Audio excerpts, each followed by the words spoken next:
Hey there, lads and lassies, I hope you guys are doing well today. It's Dave here, and welcome back to Danganronpa Trigger Happy Havoc. So guys, it's trial time. It's class trial time number 2, so we're about to begin the trial for Chihiro's murder. So guys, in the last episode, just a brief recap, we've just pretty much finished gathering as many clues as we can find in regard to Chihiro's murder in our investigation. So at the beginning of the episode, we just finished looking at the case file for the Genocide Jack murders that Byakuya showed us in the archive of the library. Then after that, he decided to piss off. He said he had something important to do, other matters to attend to before the trial, which makes me a little bit suspicious of Byakuya.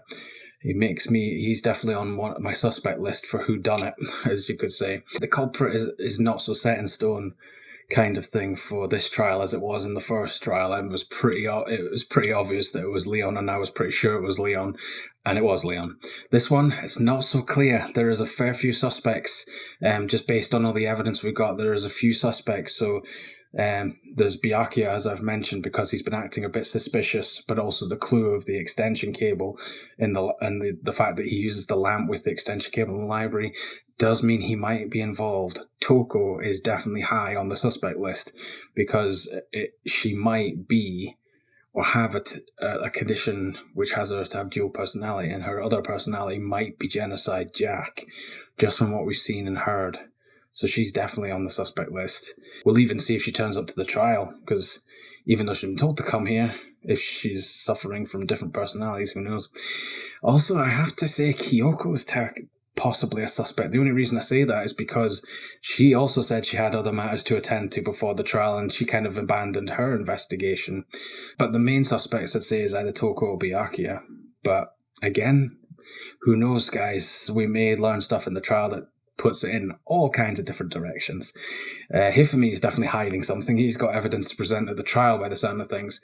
But also, pretty much all the boys, apart from Mondo and Kiyotaka and obviously Makoto, I don't believe they done it. But the other boys, I have to slightly suspect them because we've found evidence to suggest that Chihiro was not killed in the girls' locker room. She was actually killed in the boys' locker room. Yeah, let's get back into the game. We're about to head into the trial room. I tried going back up to the library in the last episode to just check that Genocide Jack's file was still missing, because we saw that someone had taken it, which I suspect is Byakuya. But we've got all the clues. Before I go down to the elevator with the trial, I just thought I'd show you on the screen, guys. So there's a few things that are also still bothering me, because we also learned from Aoi and Sakura that Chihiro didn't get on as well with the girls as she did with the boys. She seemed more comfortable speaking with the boys. There's evidence that the locker rooms have been switched, so Chihiro appears to have been killed in the boys' locker room rather than the girls', but we have to prove that in the trial. So it would make sense that way, but how did Chihiro get into the boys' locker room for a start? It sounds as if she wasn't alone. Celeste also stated that she'd seen Chihiro as well. So just show you guys, so I'll go into what we've got. So we've got 16 truth bullets. I don't know if that's the total, but it appears to be what we've got. So Chihiro died at 2 a.m. The girls' locker room was discovered on the second floor because of death was a blow to her head with a blunt object.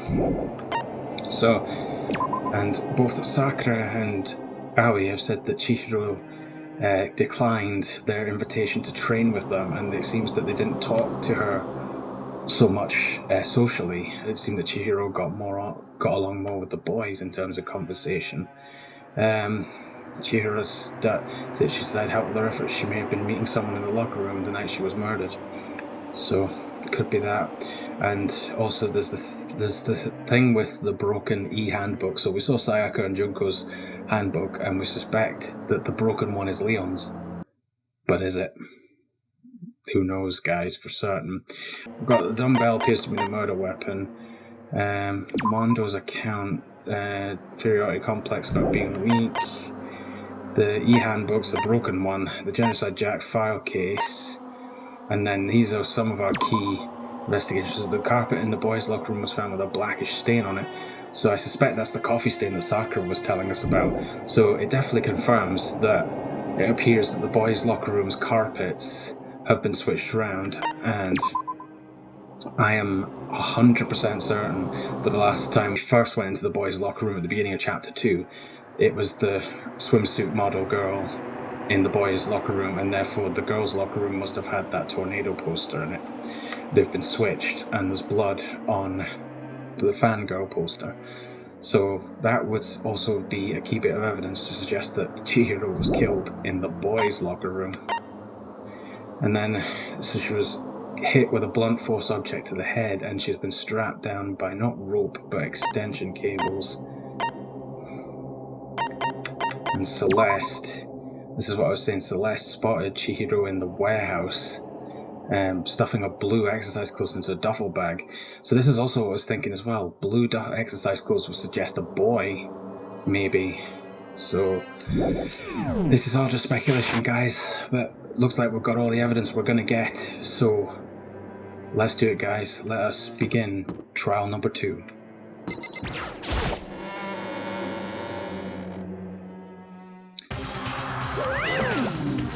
Oh. Yeah, I was just having a look before Monokuma showed up on the screen. I was having a look to make sure everyone was present, including a very specific person that I mentioned is one of the prime suspects, Toko. Toko doesn't appear to be here, and I'm assuming that's what he's on about. Ahem, so, is everyone ready to what? Am I blind? Or are we missing someone? Yo.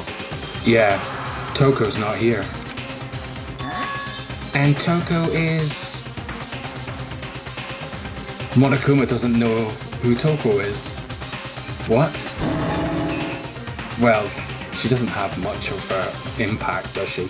You really don't remember? Come on! Kidding, I'm just kidding. How could I forget that little nut job? Oh, God. She's a crucial part of the class trial this time. Oh, well, when you tell me that, my suspicions are highly confirmed. What are you gonna do? Okie dokie, I'll go ahead and drag her out here kicking and screaming. Just one moment, please. And just like he said, a few minutes later, he reappeared, dragging Toko behind him.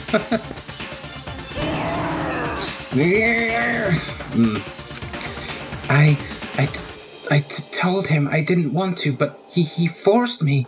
I can't believe you would drag a girl around. Yeah, Monokuma doesn't really have much of a heart or sympathy, Toko, you should know that by now. But also I've noticed her stuttering has returned. Terrible! You're terrible! Phew! So now everyone's here, right? Okay then, hustle onto the elevator and let's get this show on the road! I'll see you guys down there! Let's go. So, shall we get going? It's time to find out who killed Chihiro. Yeah, you're still not in the clear, Byakuya. Chihiro Fujisaki. She was so gentle, so calm and meek. Nobody had any problems with her.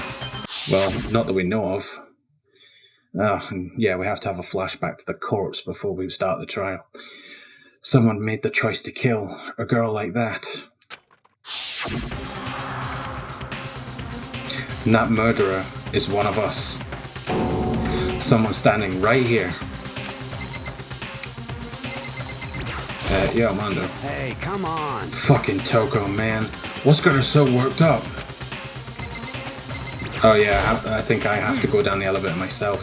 I don't know why the killer did what they did, but I'm sure it'll work itself out. Justice always prevails, right, bro? You ready? We doing this? Yeah, I guess so.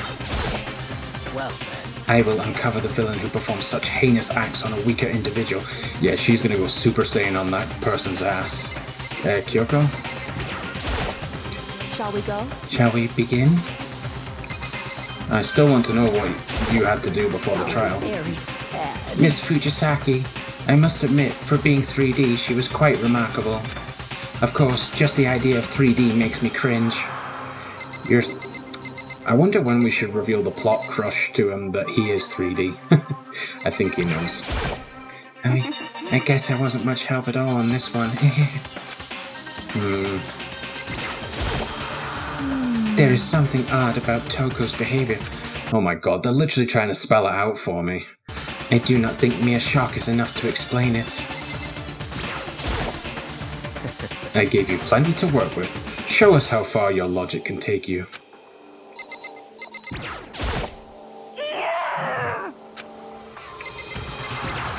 Well guys, moment of truth time. Here we go. We have no choice, right? We have to do this. It's true. Yes. I gave a small nod in reply. With one last deep breath, I walked toward the elevator on shaky legs. With each step forward, I could feel my heart starting to race faster and faster. As soon as everyone was on, down you go. I couldn't get a handle on my emotions. Couldn't stop speculating.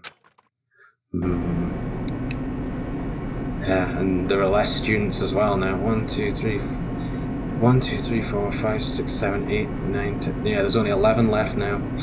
The steel box sank with heavy clunking sounds deeper and deeper into the ground. And as we went deeper, the uneasiness in my heart grew bigger and bigger. The elevator was unaffected, however, and continued to descend without hesitation. Until finally, came to a sudden stop. Let's enter the courtroom. Oh, he's changed the walls. What do you think? I redecorated. Isn't it so fresh? Isn't it so exciting? Don't waste our time with stupid questions. Let's get this over with. Good. You're raring to go. Gotta say, I don't hate it. Not at all. Well? Okay then, let's get this show on the road. Thrills, chills, kills! Everyone, please find your assigned seats. And so, the curtain opened once again, and I'm guessing we're going to have a sign for Chihiro. And also Leon. Yeah, he never had a sign in the last trial, because he was the one that was found guilty. A deadly judgment, a deadly deception, a deadly betrayal, a deadly riddle, a deadly defense, a deadly faith, a deadly class trial. The pre-trial prep. Oh yes, I forgot about this. Save, yes. Right, so open the handbook. So truth bullets should all be available as far as I remember throughout the whole trial, so I don't need to worry about them. It's more the skills that I need to look at. So I can have up to 13 skill points. I've definitely learned some new skills, so I should add them. So vocabulary increases bullet capacity effective during the bullet time bell. Costs 4 SP. Okay. Handiwork allows you to reload 2 bullets at once. Effective during the bullet time bell. Costs 4 SP. Can I use that? Oh, costs 4 SP. I've only got. Right. Okay. Increases damage to the opponent when a statement is destroyed. Effective during the bullet time battle. Costs 3 SP. So the bullet time battle is the final battle with the person who looks as if they've done it. Increases your truth bullet rate of fire, effective during the non-stop debate and the bullet time battle final strike. Oh no, that's the final strike. So the bullet time battle is just the statements. Handiwork. So vocabulary is definitely the good skill I got from Toko. Handiwork is the skill I think I got from Hifumi. I don't think that's absolutely necessary in this trial, so I'll leave that one out. So I guess that's it. So the bizarre class trial begins again. Why was Chihiro murdered? Is the killer hiding within the group? Is there any help to be found in this series of murders? Who knows, guys? Well, there's only one way to find out. Let's begin the trial. Let's begin with a basic explanation of the class trial. So, your votes will determine the results. I guess a brief overview can't hurt. If you can figure out who done it, then only they will receive punishment. But if you pick the wrong one... Then I'll punish everyone besides the blackened, and the one that deceived everyone else will graduate. Shit. Okay, then. So, first off... Are you gonna go through the case file first? Let's talk about the murder weapon! Oh, Monokuma is dictating the way the trial goes. That's new. Okay, first we have to make clear what was used to deliver the fatal blow. Well, I think we know what that was. So, have I got more than one truth bullet or just one? The locker room dumbbell, just the one, okay. Chihiro's fatal injury. It appears it was a head wound. According to the Monokuma file, the killer used a blunt instrument. But what kind of blunt instrument could it have been? I bet it was an iron pipe. No, it's wrong. Yeah, that's definitely wrong. Can we agree that the object that dealt the fatal blow was the dumbbell, found at the scene of the crime? Would make sense.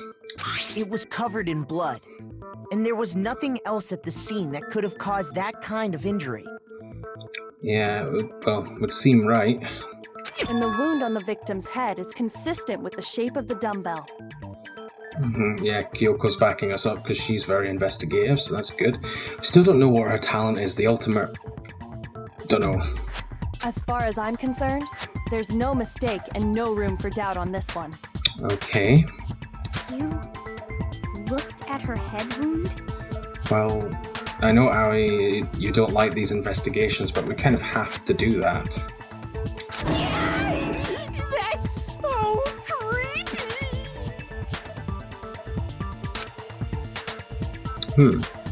If you don't mind, I will proceed from here. Let's move on to discussion of the culprit. Wow, he is trying to get straight to the point.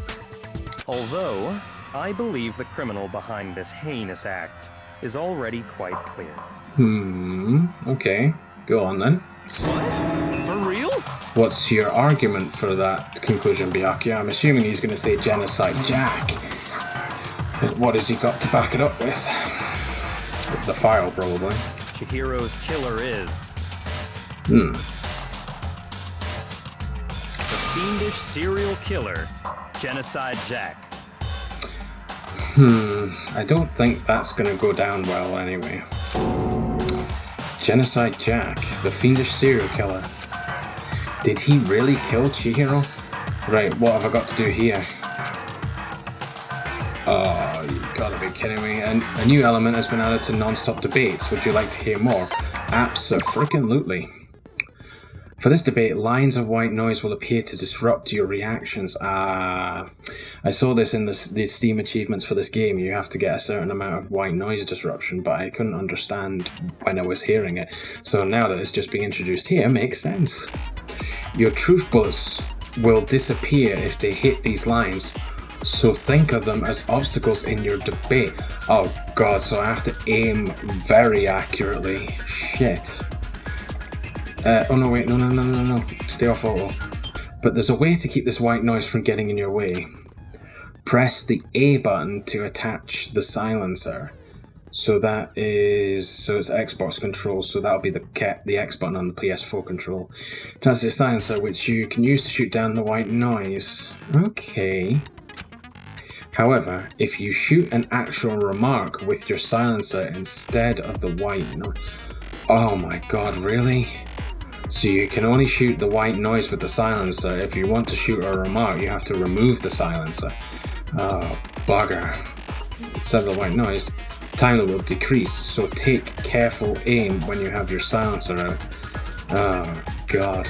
Oh, but if your action difficulty is set to gentle... no, it's not set to gentle, it's set to kind. White noise won't appear at all. Oh, right, okay, well, white noise will appear. I've got it set to kind, which is normal. In which case, you can forget about the science and just focus on the situation in front of you. Well then, good luck and have fun. Right.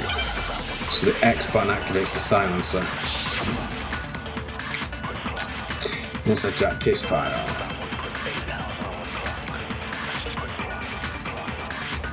The culprit is Genocide Jack. I'm sure. Case closed, as far as I'm concerned. But that's impossible! Why? What makes it impossible? Well, I mean, come on! There's just no proof for it. Hey, so, speaking of Genocide Jack, I don't know who that is! How do you know for certain when your silence is not equipped? The thing Byakuya showed me in the archive, one look at that and anyone would be convinced. It shows that this was the work of Genocide Jack. The culprit is Genocide Jack.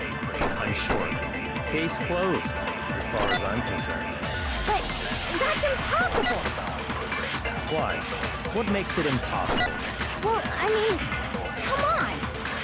There's just no proof for it.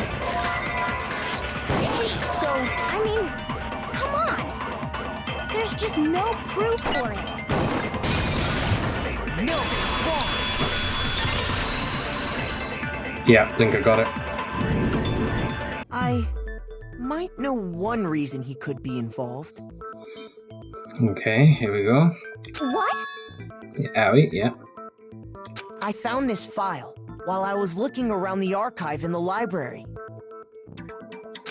I guess it's some kind of confidential file the police put together about the Genocide Jack case. Mm-hmm. What? That's kind of weird as shit, isn't it? What was something like that doing in the library? Very good question, Mondo. We have yet to be answered that question. The why of it is probably more trouble than it's worth. So let's forget about that for now.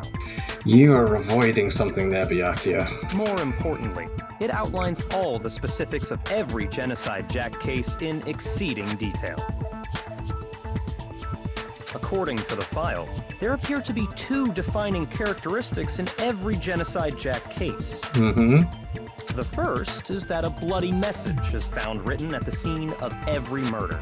Yep, bloodlust. Oh, that's right. Boob lust.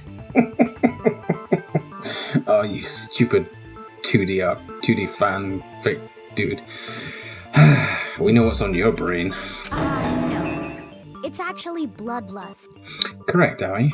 But more important is the other characteristic, and it's something that has never been made public. Never made public? What the hell is it? Why don't you tell them, Makoto? Oh, thanks, Byakuya. The other characteristic of every Genocide Jack case, which the world at large doesn't know, is that they're suspended. If I'm not mistaken, it has to do with the positioning of the body. When the murder took place, how the victim was positioned, the bloody message left behind. The victim was positioned. Apparently, in every Genocide Jack case, the killer suspends the body in a certain way. Other than the killer, the only people who know about this are the higher-ups in the police department. However, Chihiro was most definitely suspended in the same way. Yeah, but not with knives.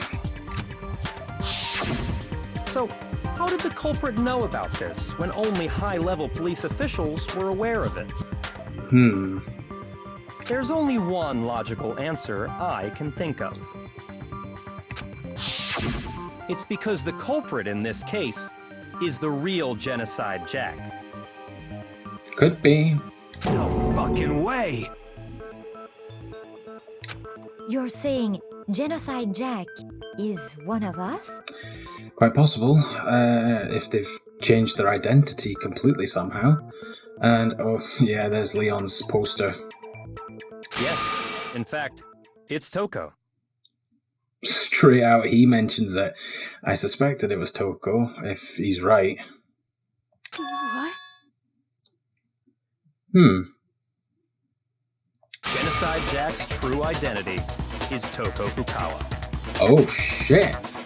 Maybe this trial's gonna last a lot less time than I thought.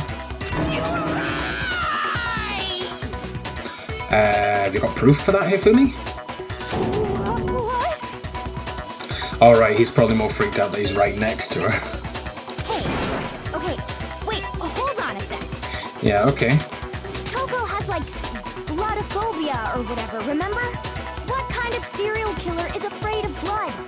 Good point, but I think we have the counter argument for it. Is Toko Genocide Jack? The answer is yes and no. Yeah. Another riddle. Man, why is this gotta be so complicated? Oh, and there's Chihiro's poster. Oh. It's a riddle for sure, but I feel like I understand it. What it means for Genocide Jack to be Toko, but also to not be Toko. The answer is that she's not just one person, but multiple people, right? Oh. Oh, the Hangman's Gambit. Oh shit, what do I do again in this? Oh, it's the word.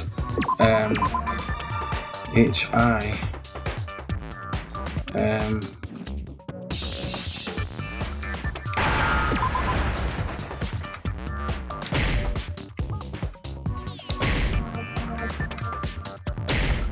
Shit, I can't make out this word. No. Oh, schizo, C. It's gotta be C. Come on, where are you? C. Yeah, Z. Oh. One. Oh. Now I understand. Schizo. Yeah. Is it because Genocide Jack has a split personality? Possibly. Huh? Now he's like, what? I think I read that somewhere in the file too. They thought that the suspect might have, what did they call it? Dissociative identity disorder. Oh, okay. But still, to go and say that about Miss Fukawa is... Hifumi, you're just more worried because she's right next to you. Perfectly acceptable. Shot down there by Byakuya. Toko's strange behavior after seeing the body is proof enough that she has a split personality. I guess so. She might have had a flashback. The one thing that shows Toko could have a split personality, it has to do with her behavior. She did feign her behavior change. It's not she arrived late. The one thing that shows Toko could have a split personality, it has to do with her behavior. Her behavior changed. Yeah, it's not that she fainted, it's to do with her behavior. Her behavior changed. You're talking about how she started acting totally different than usual, right? Yeah, that must be it. That's right. Think back. She fainted when she saw Chihiro's corpse, and then, when she woke up...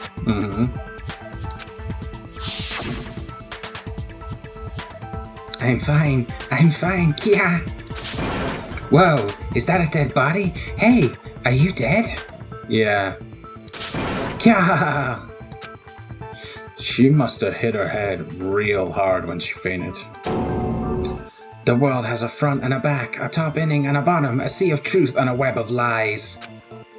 This is quite concerning. I mean, she sounds completely different. She was acting funny, that's for sure. That melancholy tone of hers completely disappeared. And the stuttering. Don't go assigning adjectives to my tone without permission. Not to mention, once she regained consciousness and saw Chihiro's body again, she was utterly calm. In other words, within her is one personality that can handle blood, and one that obviously can.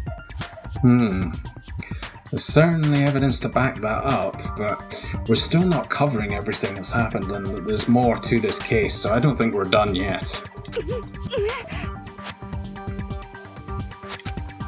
So when Toko trapped herself in her room, it's because she was scared of Genocide Jack? Possibly. But we never got to see her room. I won't let Genocide Jack have control. Yeah. She did say that. I'll drive out the killer, to drive out the murderous fiend.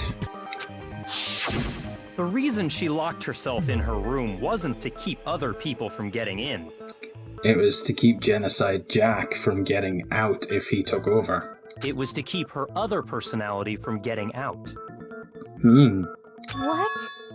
Yep, it's fairly logical if she does confirm that she has dissociation disorder or schizophrenia, then yeah. Toko was afraid. Afraid of the murderous fiend inside of her. Of killing even more people. How? Oh? Yeah. How can you know all this? Good point. You have to back it up. I do believe you misunderstood her. What? What she's trying to say isn't, how can you know all this? No. Okay. No. What she wants to know is, how could you tell them? Oh. Oh. Is Byakuya now admitting he's been working with Toko? Last night, just before Monokuma gave his motive speech, Toko and I had a strange conversation. Oh, here we go. Now, this is what I wanted to know, because it sounds as if these two have been working together, possibly for a long time, or they've at least been in conversation. Now, this confirms it. Did you two share both your embarrassing secrets? Which I guess for Toko has now been revealed. She has a split personality of Genocide Jack. She told me a most interesting story. Okay, go on. She said a murderous fiend lived within her, and she was afraid it could appear and attack at any time. And that trepidation is what's caused her to have such a bleak attitude. Isn't that right, Toko? Shit. We've kind of backed Toko into a corner here. But did she do it? That's the question. This is all a lie. Right, Toko? I don't think so, Ari. You said you wouldn't tell anyone. And she's just confirmed it all. What? Yeah, Ari, she wasn't lying. He was telling the truth. You promised. I can't believe you lied. Oh god, here we go. Things are gonna get bad, I think. You have only yourself to blame. You came to me with your tragic little story. I didn't ask you to. Yeah, that's true. Byakuya only cares about number one, his frickin' self. He's in it for the death game. He's in it to win it. This is the real world, not some romantic fantasy fairy tale. And yeah, Toko has kind of revealed that it does sound as if she did have potentially romantic feelings towards Byakuya. And when we've heard about her past, it's so sad she's being rejected and hurt again.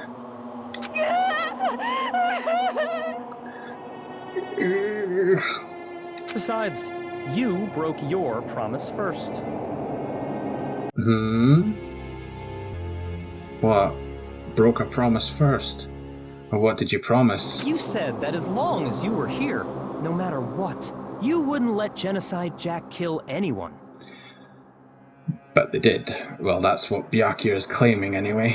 I don't think it's set in stone just yet. But in spite of that promise...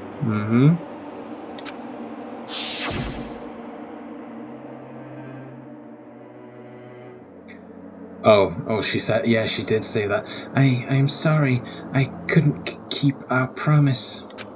But don't worry, never again. I won't let Genocide Jack have control ever again. You said if I kept my promise, you would go out with me. Oh my god, no. Oh. So Toko's again hurt by love and bad people that she has feelings for. That's the only reason I promised. He lied. How many times do I have to tell you? I never said that. But you weren't able to do it. You just couldn't resist that rush you got from killing, could you? I tried. I swear I tried to control it, but... Wow, so there was so much more evidence we got in this case. This seems far too easy. But your efforts were useless. What a disappointment. This seems way too easy a conviction. I hate you. Uh-oh. She's gonna lose control, isn't she? Well, The opening act is nearly finished. All that's left is to hear from the person in question directly. Toko? Person? Oh, shit. Byakuya wants Toko to bring Genocide Jack out? Oh boy. You don't mean...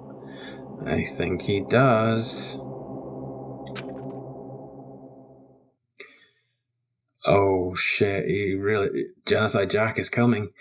Toko's body suddenly lunged backwards. Oh. Oh, she's passed out. Yeah, Genocide Jack is coming. A huge thud echoed across the courtroom, but in the next second...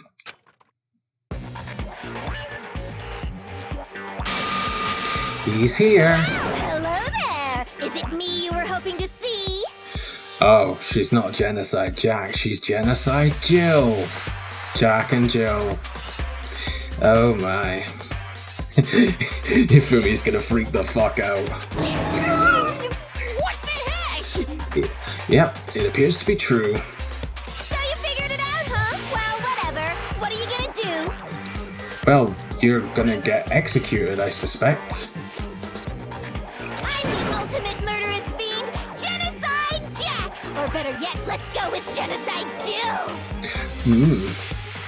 What the fuck is this?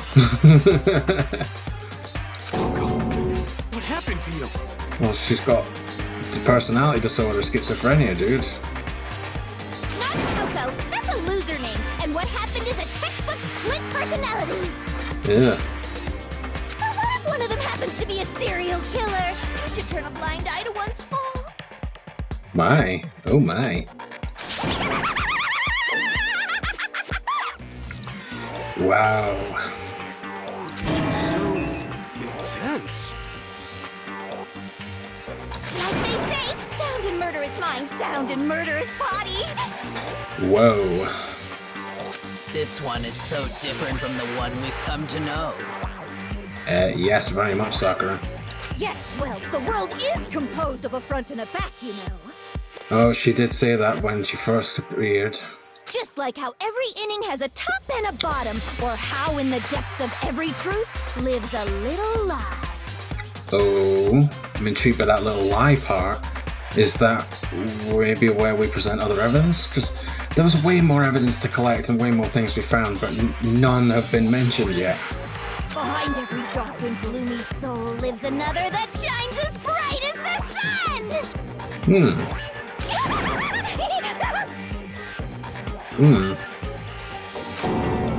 This is the murderous fiend, Genocide Jack. This is beyond insane. Miss Jack, Jill, can I ask you a question? Really here for me? Okay. What's up? She's very calm all of a sudden. Some of us think you might be the mastermind behind our entire situation. What are your thoughts on that? Oh, this will be an interesting response, but I'm guessing not. I'm guessing she'll state it's Monokuma, and always Monokuma. Well, I'll tell you, I am the mastermind of all masterminds! Okay then. Just kidding! It's not true? No, it'll definitely just be Monokuma. Of course it's not true. How dare you try to link me to that creepazoid? Monokuma has standards. And another thing, the police and government and society in the outside world are totally powerless. He has power over the government and the police? I mean, they just let this idiotic, bloodthirsty maniac go buck wild all over town. I guess so, they never caught her. Sure, I'm a bloodthirsty maniac, but life is pain, right? To live is to hurt other people.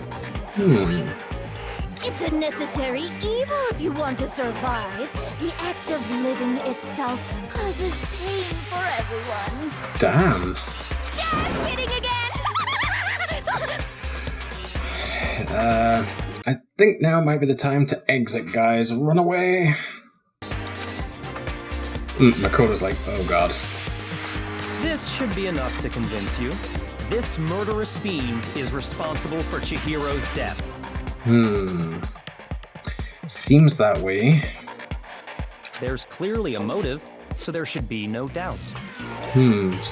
So far, yeah, very convincing, but I'm not 100% convinced just because we've barely used any of our evidence or truth bullets. A motive? Yeah, Sakura has a point. Like, why Chihiro? Remember what Monokuma told us? Oh, alright. If someone didn't murder and graduate within 24 hours, an embarrassing memory or secret would be revealed. Oh yeah, and Toko's will be that she's Genocide Jack or Jill. Well, let's assume that Toko's secret was about Genocide Jack. Yeah. If a secret like that came to light, Toko's life would have undoubtedly been forever ruined. I guess he has a point. So she had a very clear motive to never have that side of herself exposed. Yeah, that's true. Interesting. Very, very, very interesting. But by the sound of your tone, that's news to you. It looks like you didn't. I'm sorry. As much as I hate to admit it, I'm not the culprit. I knew it. Well, that was my thought. I was like, yeah, it does really sound like it was her. But based on all the evidence, I'm not 100% convinced, and I was right not to be 100% convinced. Huh? So... But if that's true, that means Genocide Jill, aka Toko, is not guilty, and therefore she will stay with us. So they know they're going to be living with a serial killer from now on, if she's not guilty here. Oh boy. Okay. But I cannot imagine anyone other than you could murder someone in such a bizarre fashion. Yeah, but others have read the file, as you can tell. Maybe so, but nevertheless, it's the truth. Okay. Do you really expect any of us to believe you? So, I guess that means Makoto has to play defense for Genocide Jill if we've got the evidence. Yeah, I could never believe a word you say, you monster. Makoto's like, Maybe she's totally right about that, but there's something still bothering me. Yeah, I'm guessing this is where the e-handbook comes into play, maybe? What she said. I need to get some more details about all of this. Yeah. Okay, truth bullets time. What are we asking for? Status of the dead body.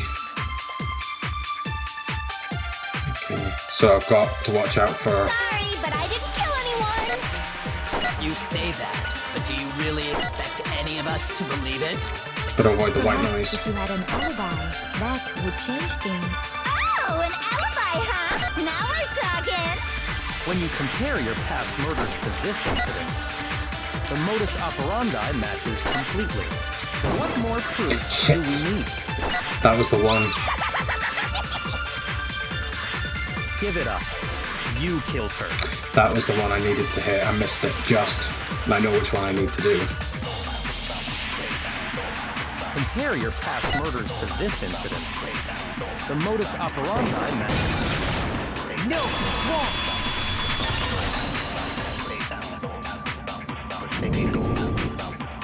Are the methods of murder really exactly the same? I'm not so sure about that. Correct. I think there's a slight difference between the Genocide Jack cases and this one. Huh? How's it any different? Uh-oh, you don't know? Well then, human garbage, let me tell you! Oh. She's gonna tell us. I murder with passion and conviction. Ew. I consider myself a professional, and I have a very particular way of doing things. Imagine you go to a fancy Italian restaurant. They're very picky about the noodles, the sauce, everything.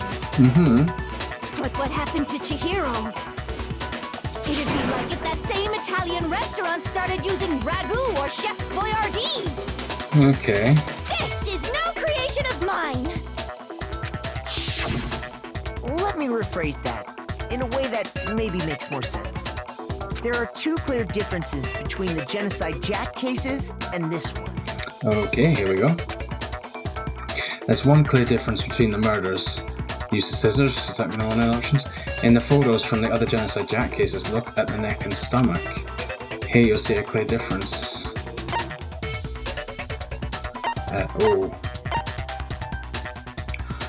Well, I did notice that the style of the bloody message is slightly different. But it could also be the victim's fatal injuries. I don't remember seeing a head wound, so I think it's the injuries. For one, the cause of death is different. In the Genocide Jack murders, all the victims were killed the same way. Stabbed with scissors and bled out. According to the case file, they were all apparently killed with a pair of scissors. But Chihiro died from a blow to the head, right? Yep. Ah, yes. That is remarkably different from the other murders. Wouldn't it be strange for someone who kills the same way without fail to suddenly change their method? And there's more. One more conflicting detail. That's right. In my recipe of murder, if the bloody message is the tortellini, then the arrangement of the body would be the pesto sauce. My god. Could you please stop comparing killing people to cooking? Yeah. So, are you saying the other difference has to do with how the body was arranged? Probably.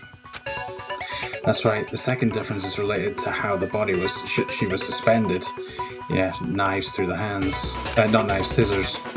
In the photos of the other Genocide Jack cases, all the other victims were stabbed through their hands. Here you'll see a clear difference. What was used to suspend her? I got it! Do you remember what the killer used to suspend her? They used some kind of rope to hang her up by her wrists. Yeah. What is your point?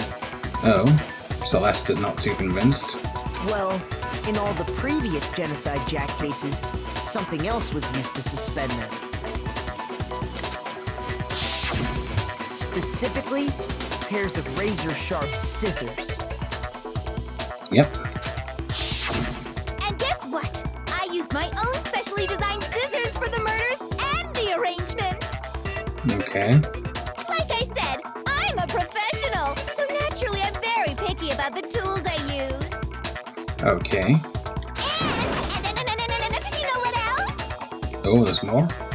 Big Mac said there's two differences, but he's wrong. Big Mac. Makoto Big Mac. Oh, he's sponsored by McDonald's. No, not sponsored by anything. Big Mac? Are you referring to me? I think she is. Listen up, Big Mac. There's actually one more difference. Oh shit. Huh? What have I not noticed? My word, you really didn't notice? Take a look at who the victims were in each Genocide Jack case. They were boys. There's a pattern there, just waiting to be discovered. Pattern? They're all male victims. Figure that out, and it'll be plain as death why I couldn't have possibly killed that little lolly girl. Calls her a lolly as well. Let's see. There was a pattern surrounding the Genocide Jack victims and Chihiro didn't fit it. If you look at the names of every victim, what you'll notice is... I think I figured it out. I know why she couldn't have killed Chihiro. Because Chihiro was a girl. I got it! Is it because Chihiro was a girl? Correct. Bingo! Bullseye, right on the money! Yeah, she's only interested in killing male victims because Genocide Jill. What are you talking about? All the other victims were guys. In all the Genocide Jack cases, all the victims had something in common.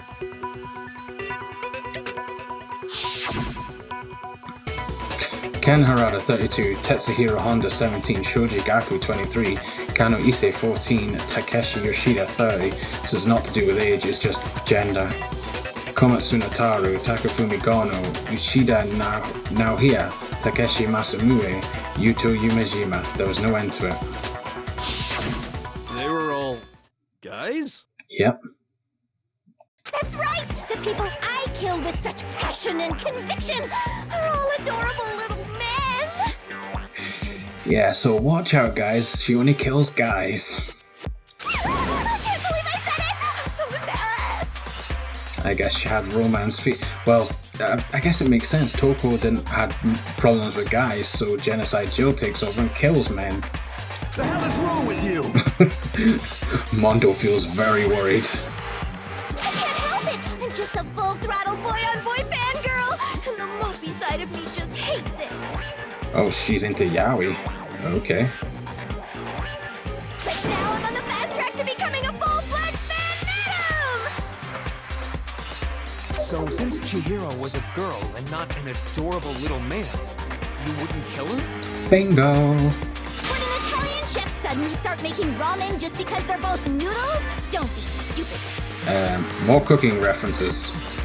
I have too much passion and conviction to cross that line. It's the absolute reality of the one and only. Okay. We get it. You've clearly explained your hobby and your philosophy. But that's not all there is to it. Oh, Byakuya, you got more to add. Interesting. But she's kind of given us pretty substantial evidence to suggest she didn't do it. It's a different matter entirely, when you're forced to kill in order to survive. Quiet, lowly car! Shit. Lowly cur? Oh. Yeah, you were able to easily deal with Toko, but you're not going to be able to deal with Jill easily, Byakuya, are you? I would never kill for a reason as petty as mere survival. And if by some fluke I did kill to survive, why would I bother with the message and arrangement? It'd make me the obvious suspect!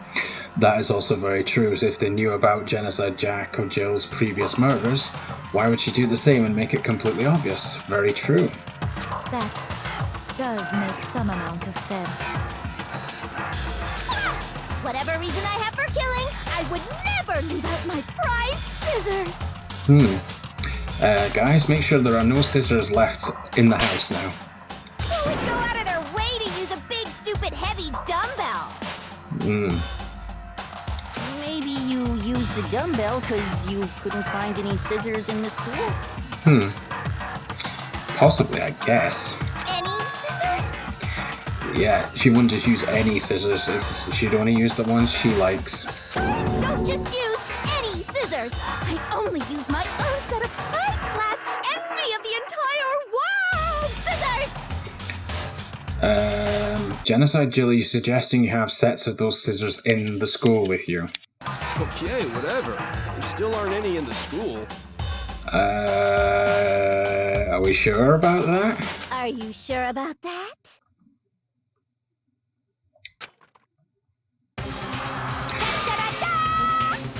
Oh shit, she has them with her. Oh fuck. All men get down. She's fully equipped!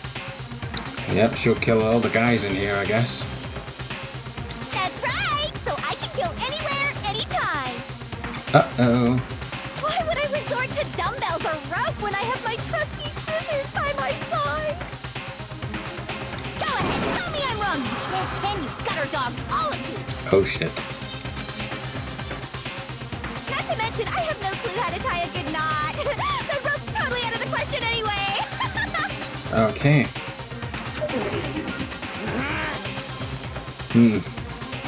I have no idea what's going on anymore.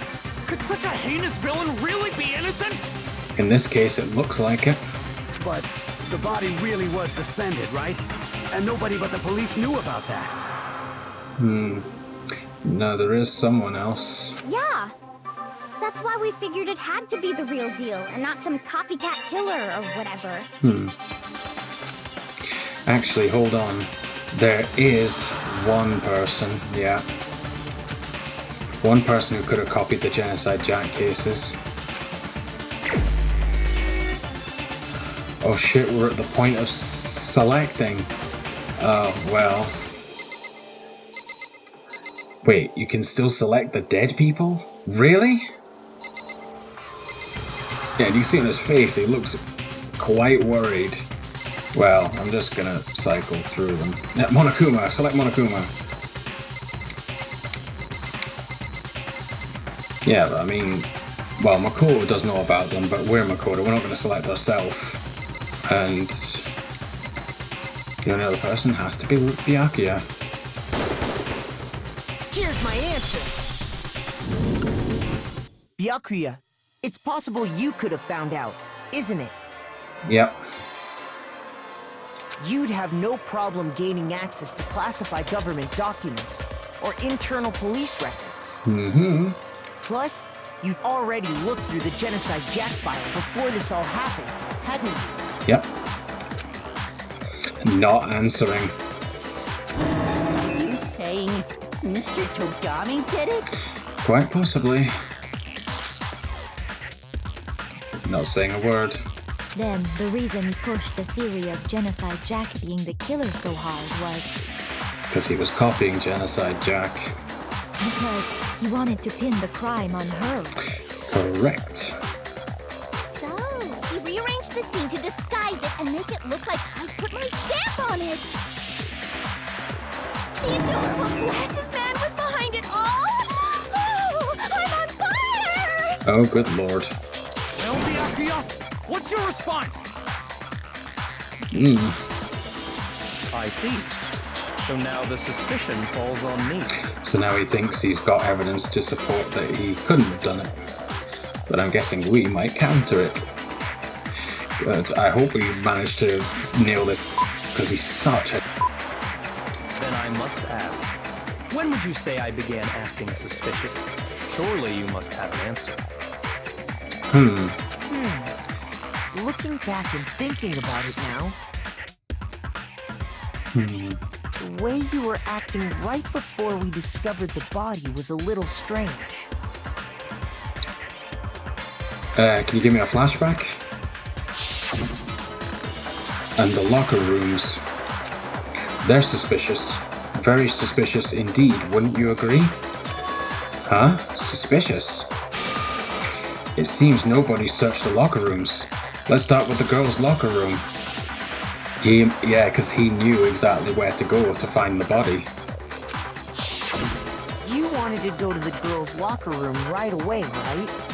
But since you're a guy... It makes sense to more likely want to go to the guys' one first. I should have naturally thought of the boys' locker room first. Is that what you want to say? Yep. The victim was Chihiro, a girl. Hence why I said we should check the girls' locker room. Yeah, but you didn't know at the time it was Chihiro till you found the body. Nothing strange about that, I'd say. On the contrary, there's something very strange. Yeah, because they didn't know the victim was Chihiro at that point. Okay then, what's so strange about it? Go ahead, share with the rest of the class. There was a clear contradiction in what Byakuya just said. I need to make it clear to everyone. Well, at that point, you didn't know who the victim was. Oh no, here we go, right. A new element has been added to non-stop debates. Would you like to hear more? Yes. Next, we're going to add something called a truth flashback. Oh my god. There's so many elements to this. So, triangle to shoot the statement, A to equip the silencer to shoot any white noise, and now truth flashbacks? If you aim at a weak spot and hold down the Y button,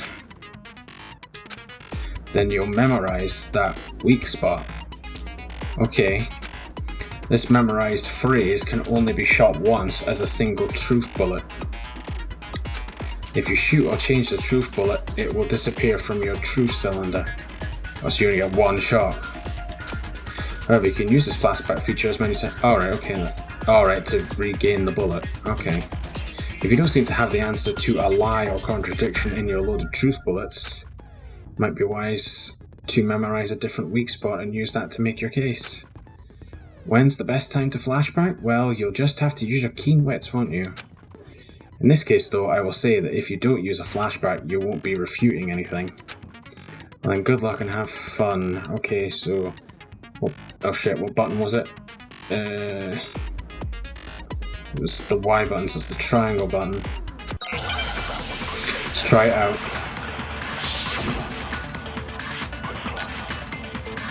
Monokuma file number 2.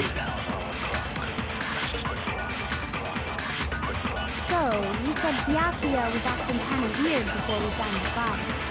But he was acting weird... how?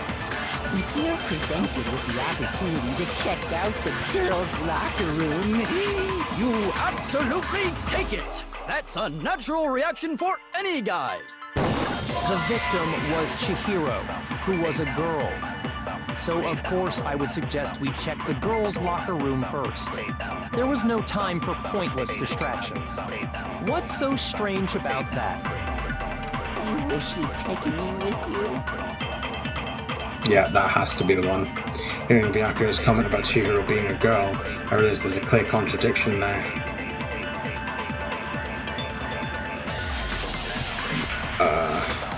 Because it doesn't make sense how he could have known before we'd even found out. Yeah. Okay, I need to make that contradiction clear. So, you said Byakuya was acting kind of weird before we found the body. But he was acting weird... how? If you're presented with the opportunity to check out the girls' locker room, you absolutely take it! That's a natural reaction for any guy! The victim was Chihiro, who was a girl. So of course I would suggest we check the girls' locker room first. There was no time for pointless distractions. What's so strange about that? you wish you'd taken me with you.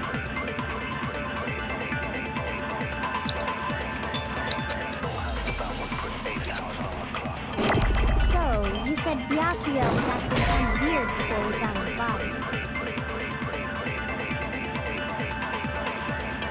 Am I wrong? Shoot! Think about it one more time. There must be a contradiction in there somewhere. So, you said Byakuya was acting kind of weird before we found the body. Oh, that's He what was it is. acting weird... how? If you're presented with the opportunity to check out the girls' locker room, you absolutely Because we didn't know. That's a natural reaction for any guy! So this must be it. The victim was Chihiro. No, it's wrong. Yeah, because we didn't know it was Chihiro at that point. I'll tell you what's so strange about that. Yeah, here we go. Because when you mentioned that flashback, we didn't know who the victim was at that point. Because up until we actually discovered the body, we couldn't have known who the victim was. Correct. So your claim that you went to the girls' locker room first because Chihiro was the victim doesn't hold up. I see. That's a good answer, I must admit. Wow, he is literally gonna fight to the end. Interesting. Very interesting indeed. But your reasoning is still too weak. What's wrong? Is that it? Surely you've got more than that. Go ahead. Show us. What's with Byakuya's attitude? It's like he doesn't even care. I've got him cornered, and he's acting like it has nothing to do with him. What's the matter? You're not finished already, are you? There must be more to it. This guy wants to get caught. There is, I think. There is more to it. Think about it. Oh, Kyoko. We just talked about the differences between this case and past Genocide Jack incidents. The proof you're looking for is hidden in there. Oh? Proof that I'm the culprit, you mean? The differences between this case and other Genocide Jack murders. The evidence that proves Byakuya is responsible is hidden in there. I'm guessing it's the wire. What could it be? It'll be the wire, right? Library desk lamp.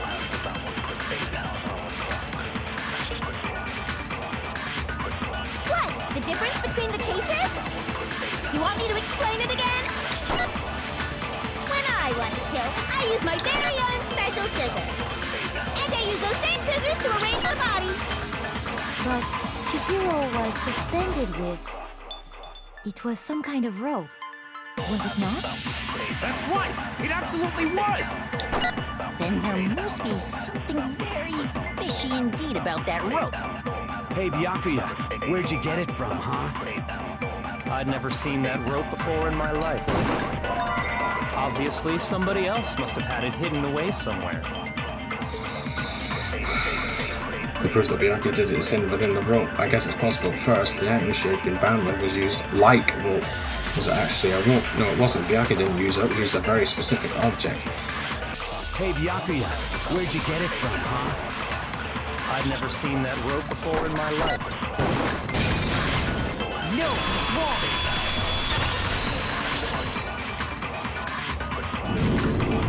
Actually, I'm pretty sure you have seen it before. Gonna nail you, you bugger. Because, you see, that rope, or should I say, that extension cord? What? An extension cord? Mm-hmm. Byakuya, you've used the extension cord in the library more than once, haven't you? Yep. And the same extension cord that was in the library all this time went missing after the murder. Mm-hmm. And there's no way someone who uses that extension cord as much as you do wouldn't discover that fact. Yep. And Byakuya must be the one who took the extension cord. I can't imagine any other possibility. Mm-hmm. Not saying much. That's really what you think? Then your conclusion is something like this? Are you gonna sum it up for us? I killed Chihiro in the girls' locker room, then hung her up and wrote that bloody message. Mm-hmm. I intentionally made it look like Genocide Jack was behind it. Is that about right? Not quite. Oh, here we go. He's doing it again. Yeah, because we haven't presented enough evidence against him yet. He's totally calm, totally unconcerned. And if he's not even involved, as if he's not even involved. Wait, not even involved? What's wrong? I asked you if you think that's what happened. Oh, wait, is this where the case is going to throw a curveball and it's not Byakuya? Hell yes, that's what happened. So that's it, right? Byakuya's the killer. I don't disagree with not disagreeing. He kept calling this a game, right? So he'd be totally willing to do something like this to win. Possibly, yeah. Okay, Makoto, what were you thinking now? Sorry, but could we hold on just a second? Yeah, some things maybe not fully right yet. I think we need to talk about this a little more. Okay. Do we really need to? We've already decided who did it. Yeah, but remember guys, if you get it wrong, you all die.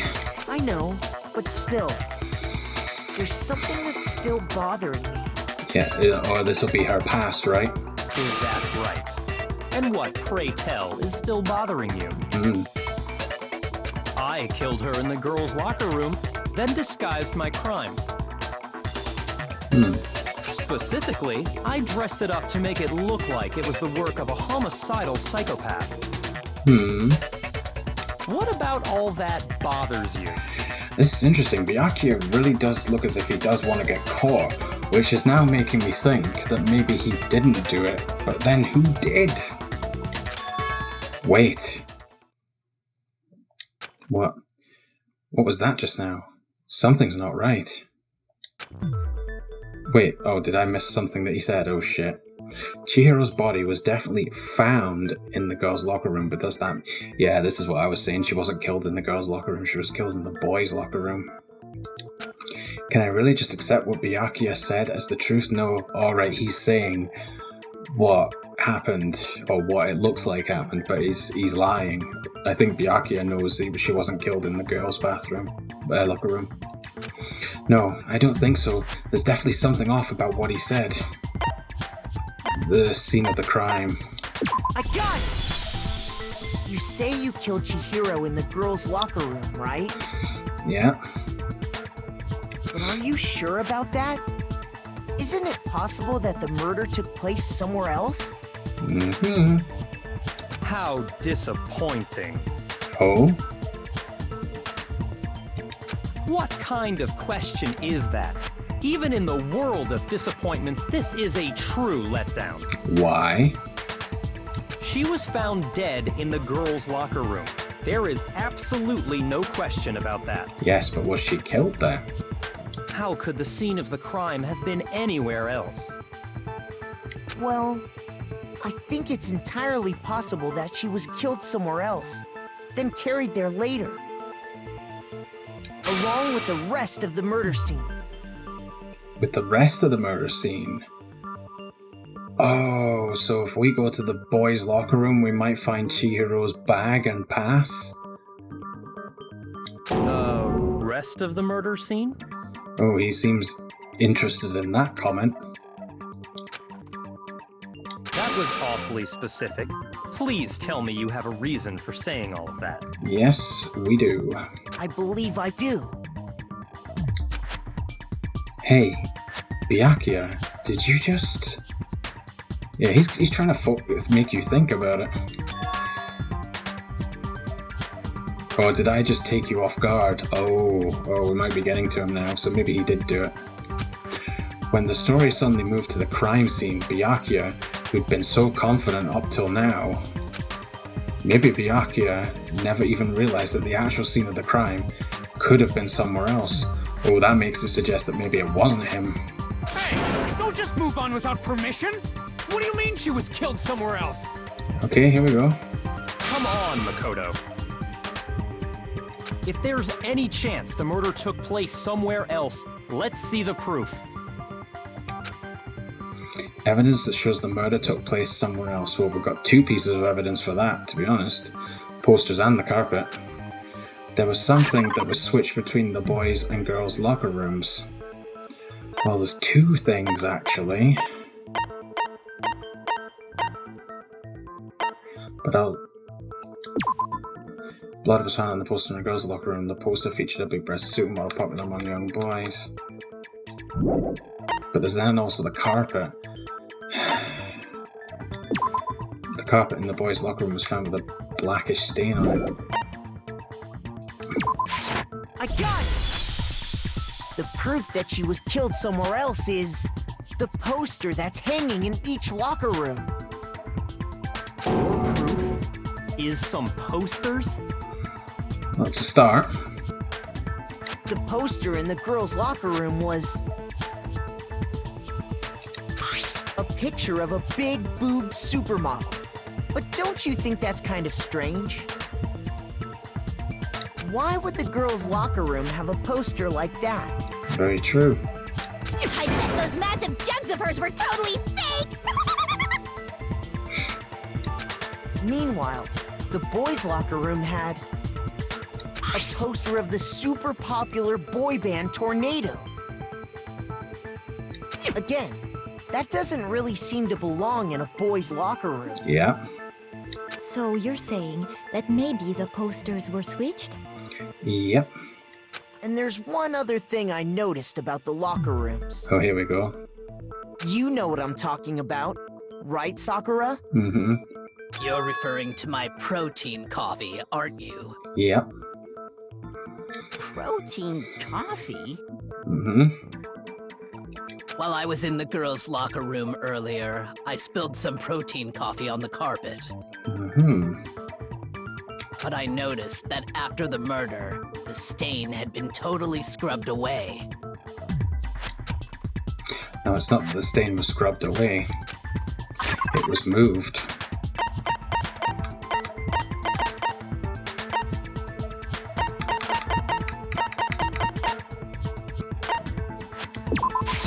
I got it! The stain on the girls' locker room carpet wasn't scrubbed away. Mm-hmm. In fact, I found it on the boys' locker room carpet.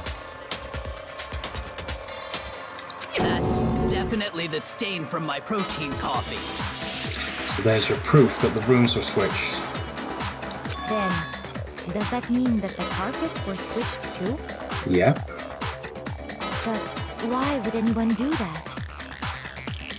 To cover up that they murdered someone in the boys' locker room. To move the murder scene from one locker room to the other. It's certainly plausible, don't you think? Yeah, so Chihiro died in the boys' locker room. In other words, in order to completely swap the scene of the crime, the blood-stained poster and carpet were moved along with the dead body. By doing this, the killer was able to change the entire room where the murder took place. I can certainly follow your reasoning, but why would the culprit bother doing that? To shift the blame onto one of the girls when the murderer is actually a boy. Huh?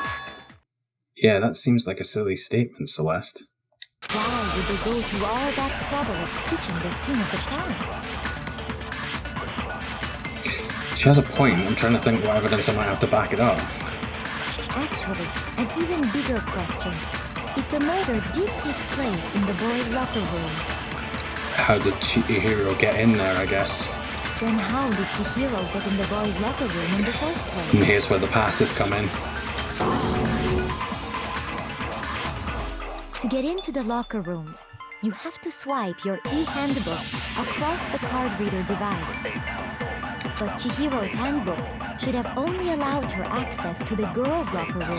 Correct. She had no way to get into the boys' locker room to begin with. No, she did have a way, and I can tell you what it was. Hero let her in, or... Oh no, Hero saw the passes in the mailbox as well, so he knows. I highly doubt that. No, he's actually been useful for once. Shut up! I'm telling you, I know how she could have done it. Is he right? Could Chihiro really have gotten into the boys' locker room somehow? Yes.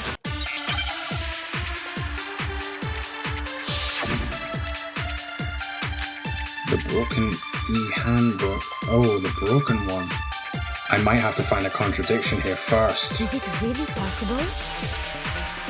Could Chihiro really have gotten into the boys' locker room somehow? Ah! I got it! She must have hacked her e-handbook! She was the ultimate programmer, after all. I'm sure that would have been no problem for her. No, I don't think that's it. She used the thing that was in the main hall. Huh? What then? I'm talking about Leon's handbook, of course.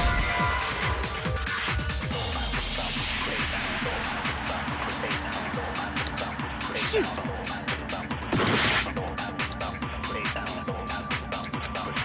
He used the thing that was in the main hall. Huh? What then? I'm talking about Leon's handbook.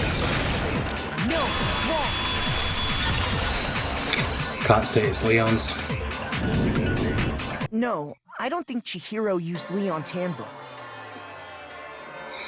Why not? Why not? Because we don't know whose it was for certain. Because Leon's handbook was broken. But that too. Oh. Well, then, yeah, I guess that'd be pretty impossible, huh? I am struck silent by how quickly you gave up. Plus, isn't there a regulation against using someone else's handbook? Actually, the rule states that loaning your handbook is prohibited. It says nothing about borrowing one. In other words, you could borrow a dead person's handbook all you want, and you'd be safe. Yup. Hit the nail square on the noggin.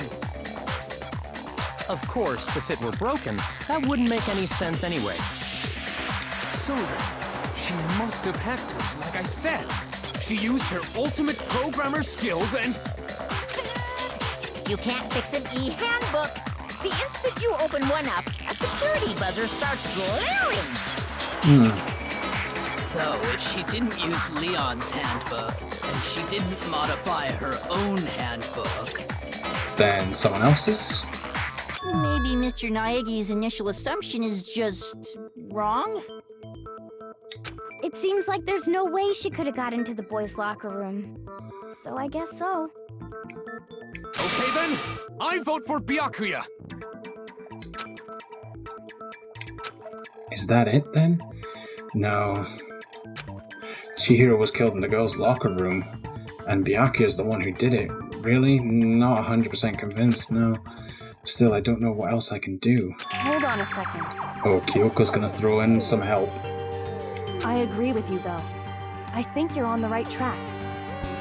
What the? You finally decide to open your mouth and that's what you've got to say? There's no way she could get in the boys' locker room, right? So... Why are you so sure she couldn't get in? There's still one other way she could have gained access. Mm-hmm. What? What are you talking about? What other way is there? Stolen someone's? Well, to explain that, Uh-oh.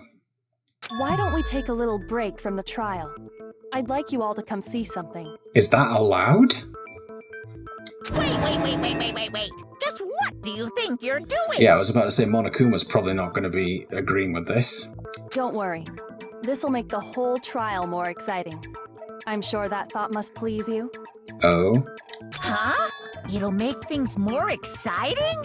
Oh. Well, all right then. I declare an official class trial recess. Oh well, that worked.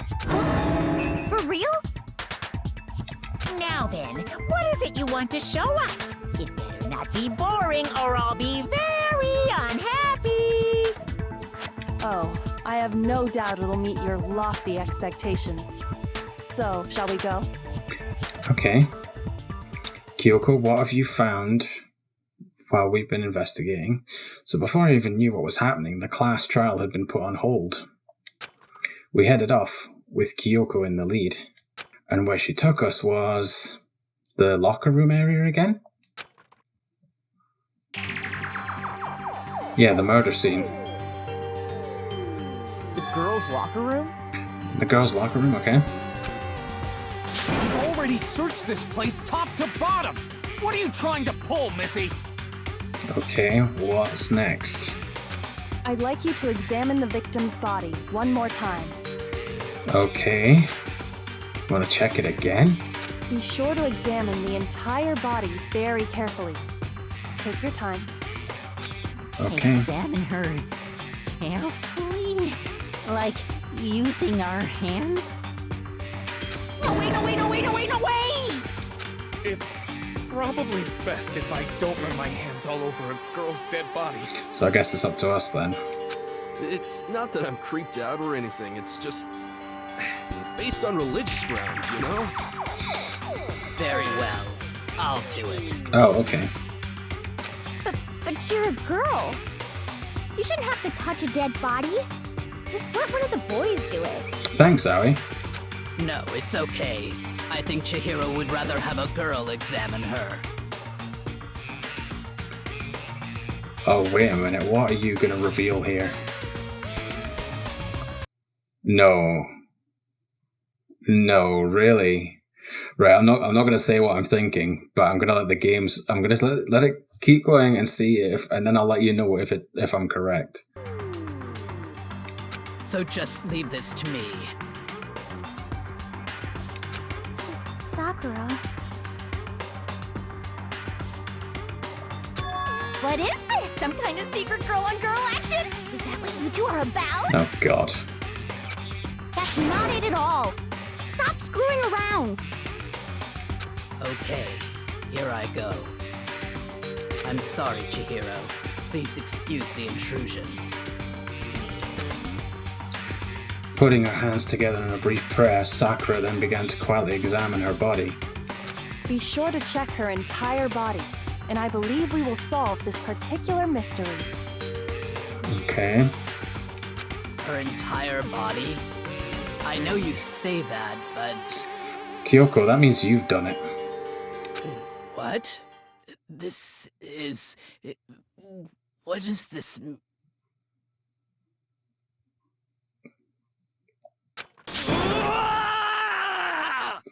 I think I'm correct, but I'll just let it play out until the reveal.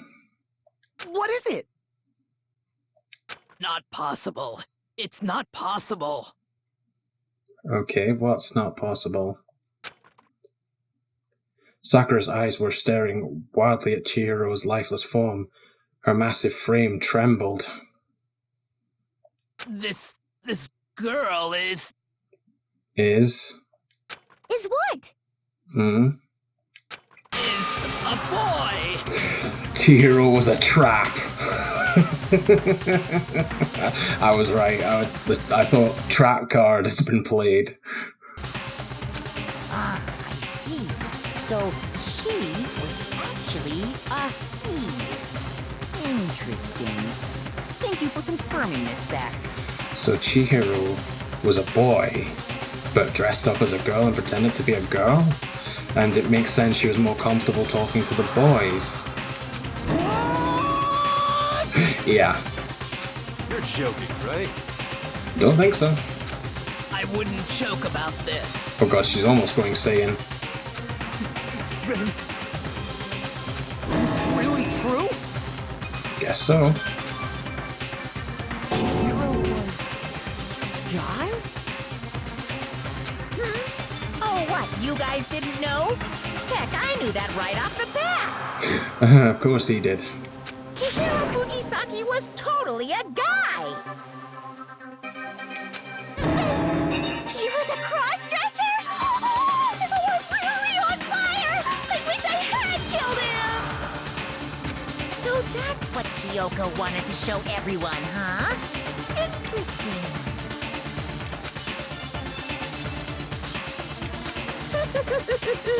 Yes, that certainly does make things much more exciting. So Chihiro was able to get into the boys' locker room and shouldn't have been able to get access to the girls' locker room. So that means that the theory of the room being swapped around is definitely confirmed. Now let's ride this wave of excitement back to the courtroom and get back to the trial. Okay. I do apologize for keeping you waiting. Now then, let's resume the class trial. We've all just learned of the shocking revelation that Chihiro was actually a boy. Let's pick up from there. Yes, well, I don't know his reason for hiding it, but the fact is, Chihiro was not a girl, but a boy. To think that Chihiro was actually a guy.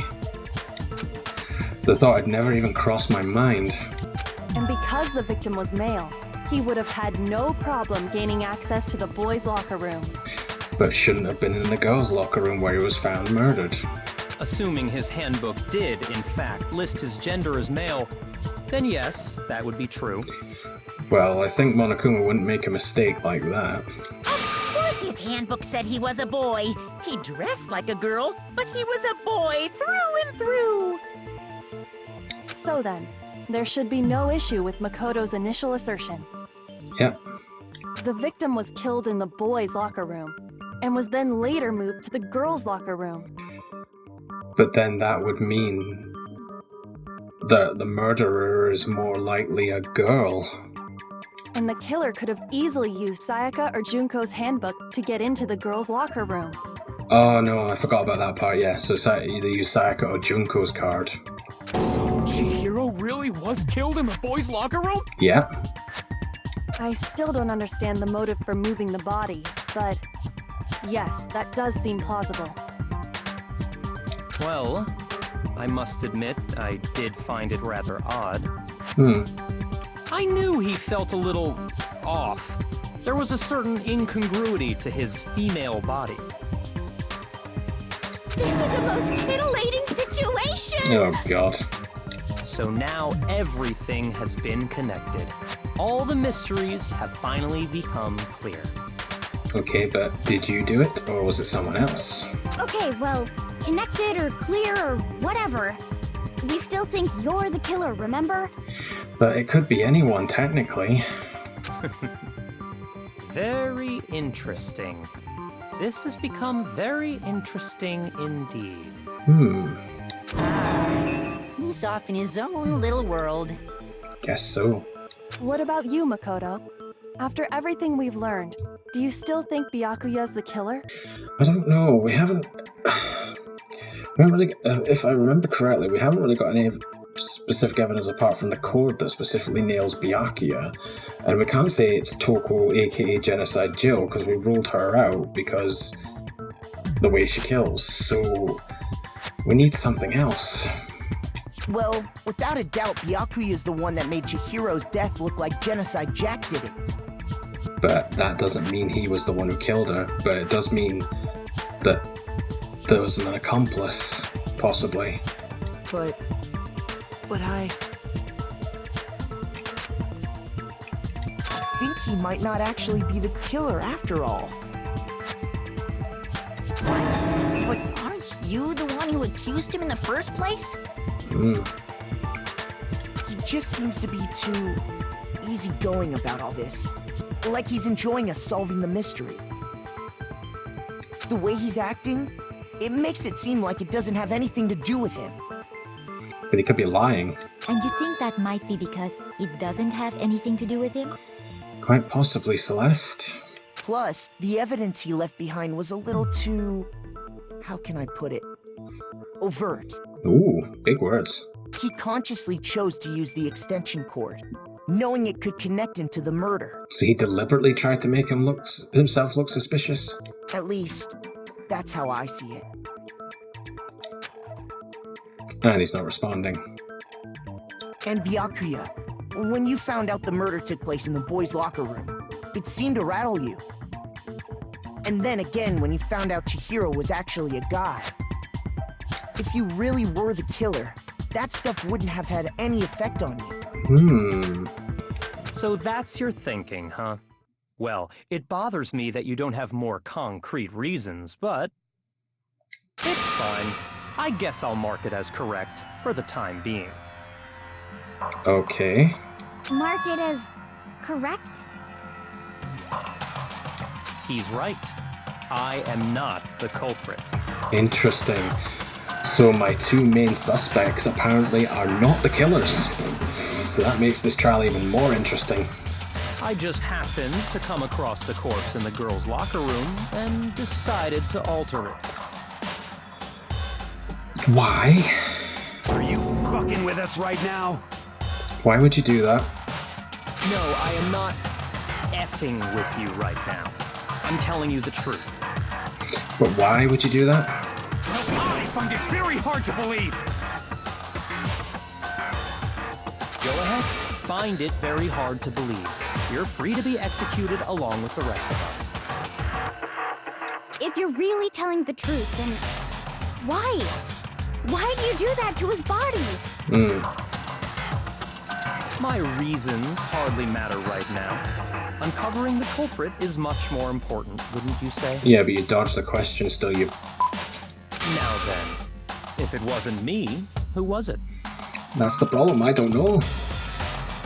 I can't think of anything we've got in terms of evidence. I don't think I can say for sure without talking about it a little more. We're seriously gonna keep going? We're all good, aren't we? I thought it was clear Byakuya did it. No, I'm with Makoto. If there's any doubt whatsoever, we need to explore every possibility. Because if we're wrong, we all die here. That's true. Very well then. I'm with you too. Good. Damn straight. Count me in. Oh, okay. Well, he's up for continuing, I guess. Not have a mind of your own? Yeah, Hiro seems to go along with the majority. Of course I do. What am I, an ant or something? Anyway, let's discuss this all as a group one more time. We still have time to make our decision.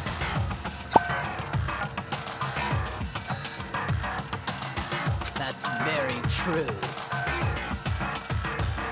Our lives are all on the line.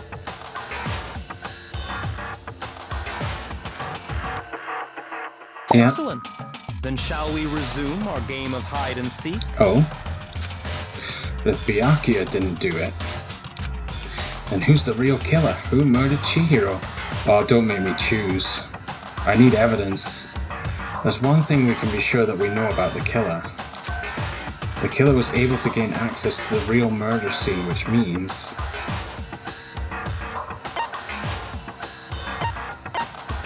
so that it was able to gain access to the real murder scene, which was the boys' locker room. So we've got to assume the killer is a guy.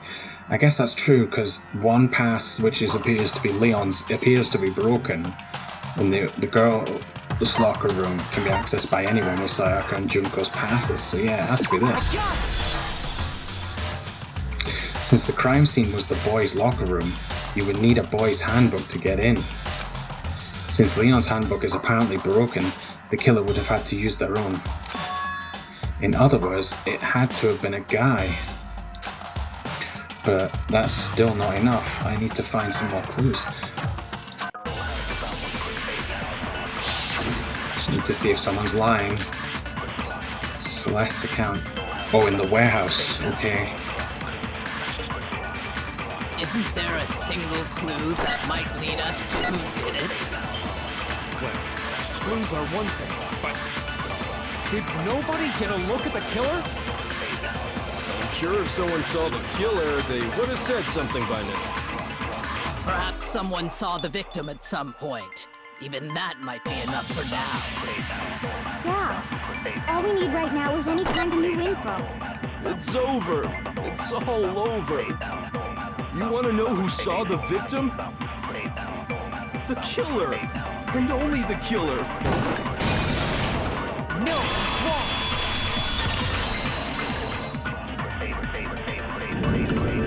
I believe someone else did see the victim before he was murdered.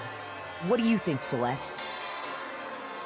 Now that you mention it, yes, I did see him. Really? Mm-hmm. Oh, but I suppose only Makoto knows about this. Yep. The rest of you had no idea, did you? That is why you're all making such ugly noises. Whatever! Just hurry up and tell us! It was last night, right before nighttime. I saw Chihiro in the dormitory warehouse. I saw him stuffing a track jacket into a duffel bag. And then, I assume, he headed off to exercise. A track jacket and a duffel bag? But we didn't find anything like that at the murder scene. It seems likely that the culprit destroyed them to get rid of any evidence. Yeah, but weren't you guarding the trash area? And that is when he said something that struck me as rather odd. Oh?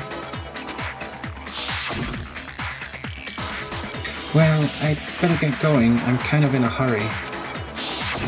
Chihiro told me he was in a hurry. But why would he be in a hurry?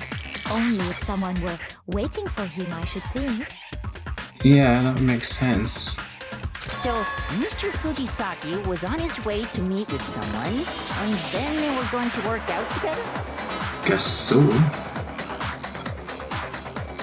But Hina and I had invited him to exercise with us plenty of times, and he always He wasn't comfortable with girls. Probably because he was afraid you'd find out the secret he was hiding, right? Which means that conversely, he must have trusted whoever he was meeting with very much. Enough so that he was willing to risk his secret. Which would suggest it's a guy.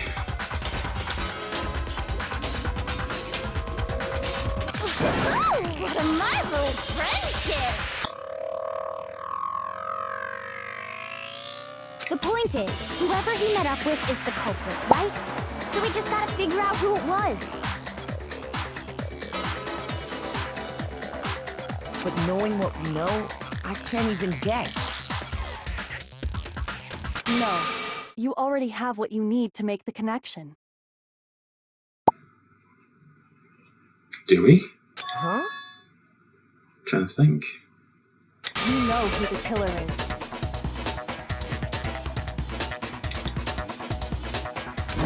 Seriously?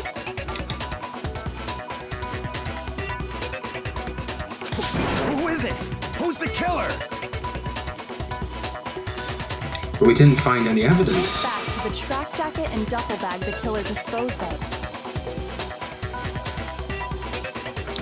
Track jacket, duffel bag. Focus on the details of these items, and it should become obvious who was waiting for him.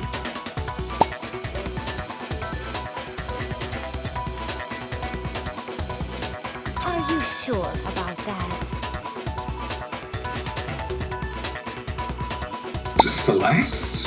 No, I don't think so. You really think we can figure out who did it based on 2 pieces of evidence that we don't have? Yeah, correct.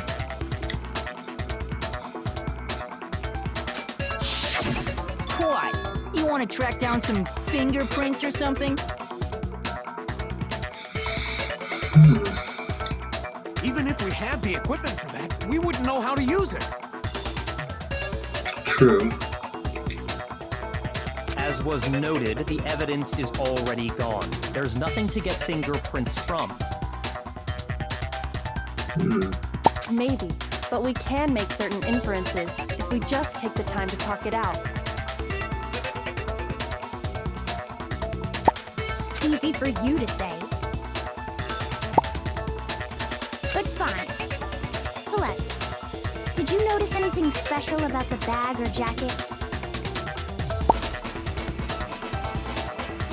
Not really, it was blue, I think. Just a normal duffel bag from the warehouse.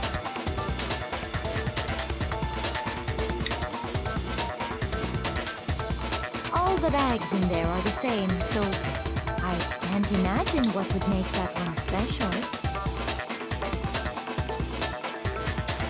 Right, okay. Well, if I remember right, there was a decent variety of tracksuits to choose from.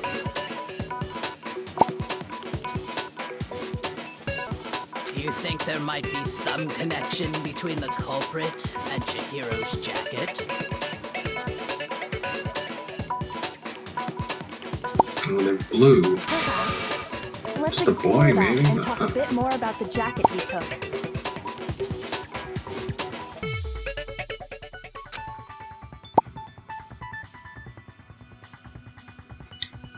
Does Chihiro's track jacket really hold some clue about the killer? Somehow, it's really hard to believe. But I guess we're gonna find more information.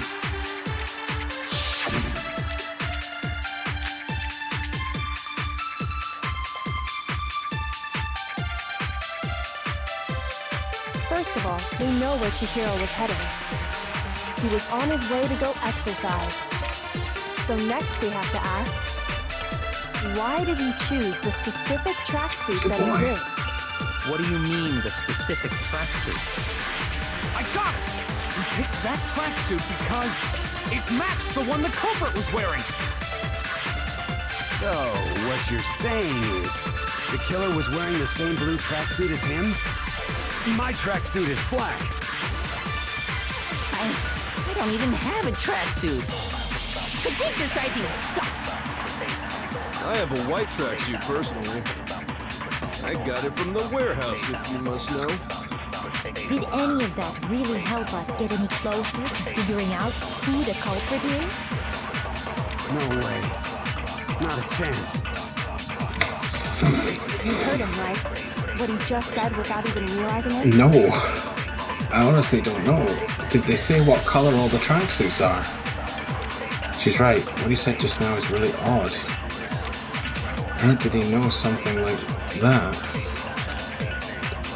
First of all, we know where Chihiro was heading. I need to... He was on his way to go exercise. So next we have to ask, why did he choose the specific tracksuit that he did? What do you mean, the specific tracksuit? I got it! He picked that tracksuit because it matched the one the culprit was wearing. So, what you're saying is, the killer was wearing the same blue tracksuit? Wait. No, it's wrong. How did Mondo know it was blue? Hold on a second, Mondo. What did you just say? Yeah, how did Mondo know it was blue? I'm pretty sure Celeste did not mention the color of the tracksuit. What'd I say? When Celeste testified a few minutes ago, she said... I saw him stuffing a track jacket into a duffel bag, and then I assume he headed off to exercise. She never said anything about the jacket's Shit, color. Mondo did it. So why did you say Chihiro's blue tracksuit? What are you? You just... Hey, Celeste, what color was Chihiro's tracksuit?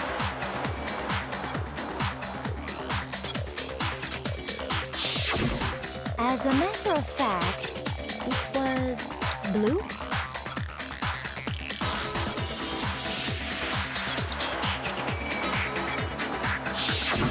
And before we began the trial, did you tell anyone that? He's fucked.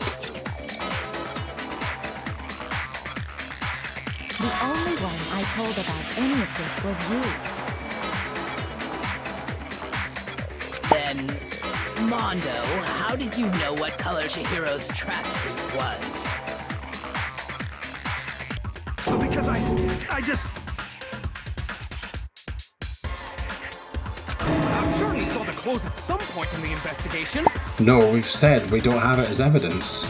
No, that can't be it. The bag and clothes were surely disposed of by the time we began our investigation. Then the only reason he could have known what color the tracksuit was is if he saw Cherry with it before he died! That's the only possibility! Cherry? Are you talking about Chihiro? So, how about it? Did you see the tracksuit or didn't you? Just by chance. I just happened to see it last night. Mondo. He walked past me, and he I was kind of carrying wanted the to believe in tracksuit in you, his but hands. it doesn't look good for you right now. No, that can't be it either. According to Celeste's testimony,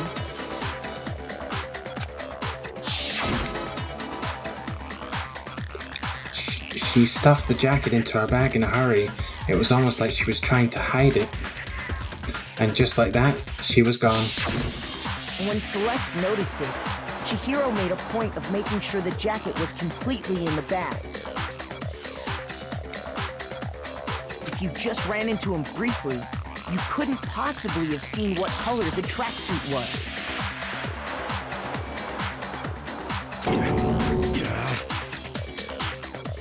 Uh-oh.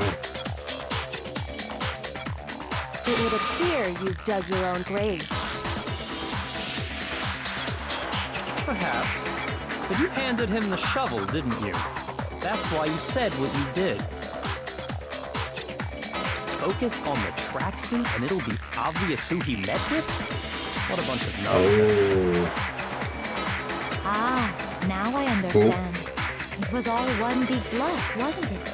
Apologies, guys. The game must have had a bit of lag there. Your true intention Draw a slip of the tongue was from to the draw a culprit. slip of the Oh, tongue from the clever, culprit. Kyoko.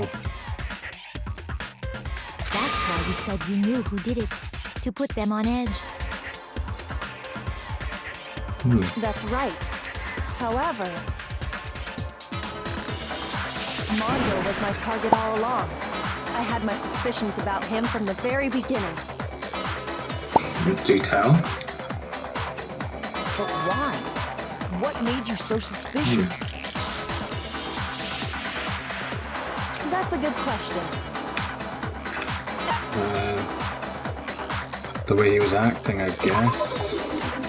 There was a certain turning point that ticked me off. Maybe I was wrong. Maybe it was the way he was talking. Maybe you didn't notice it, Mondo, but you tend to refer to men and women differently. Oh, did You his only call way he guys spoke dude. about Chihiro For change girls, after the it's murder? chick. And after he was killed, you happened to refer to him as dude. Oh, I did. Once I picked up on that, it occurred to me that Mondo knew something we didn't. You noticed such a tiny detail? Are you a witch? She's a witch! You're positively frightful! No, I'm not the frightful one. Not nearly as frightful as someone capable of murdering a friend. So why, Mondo? Mondo, was it really you?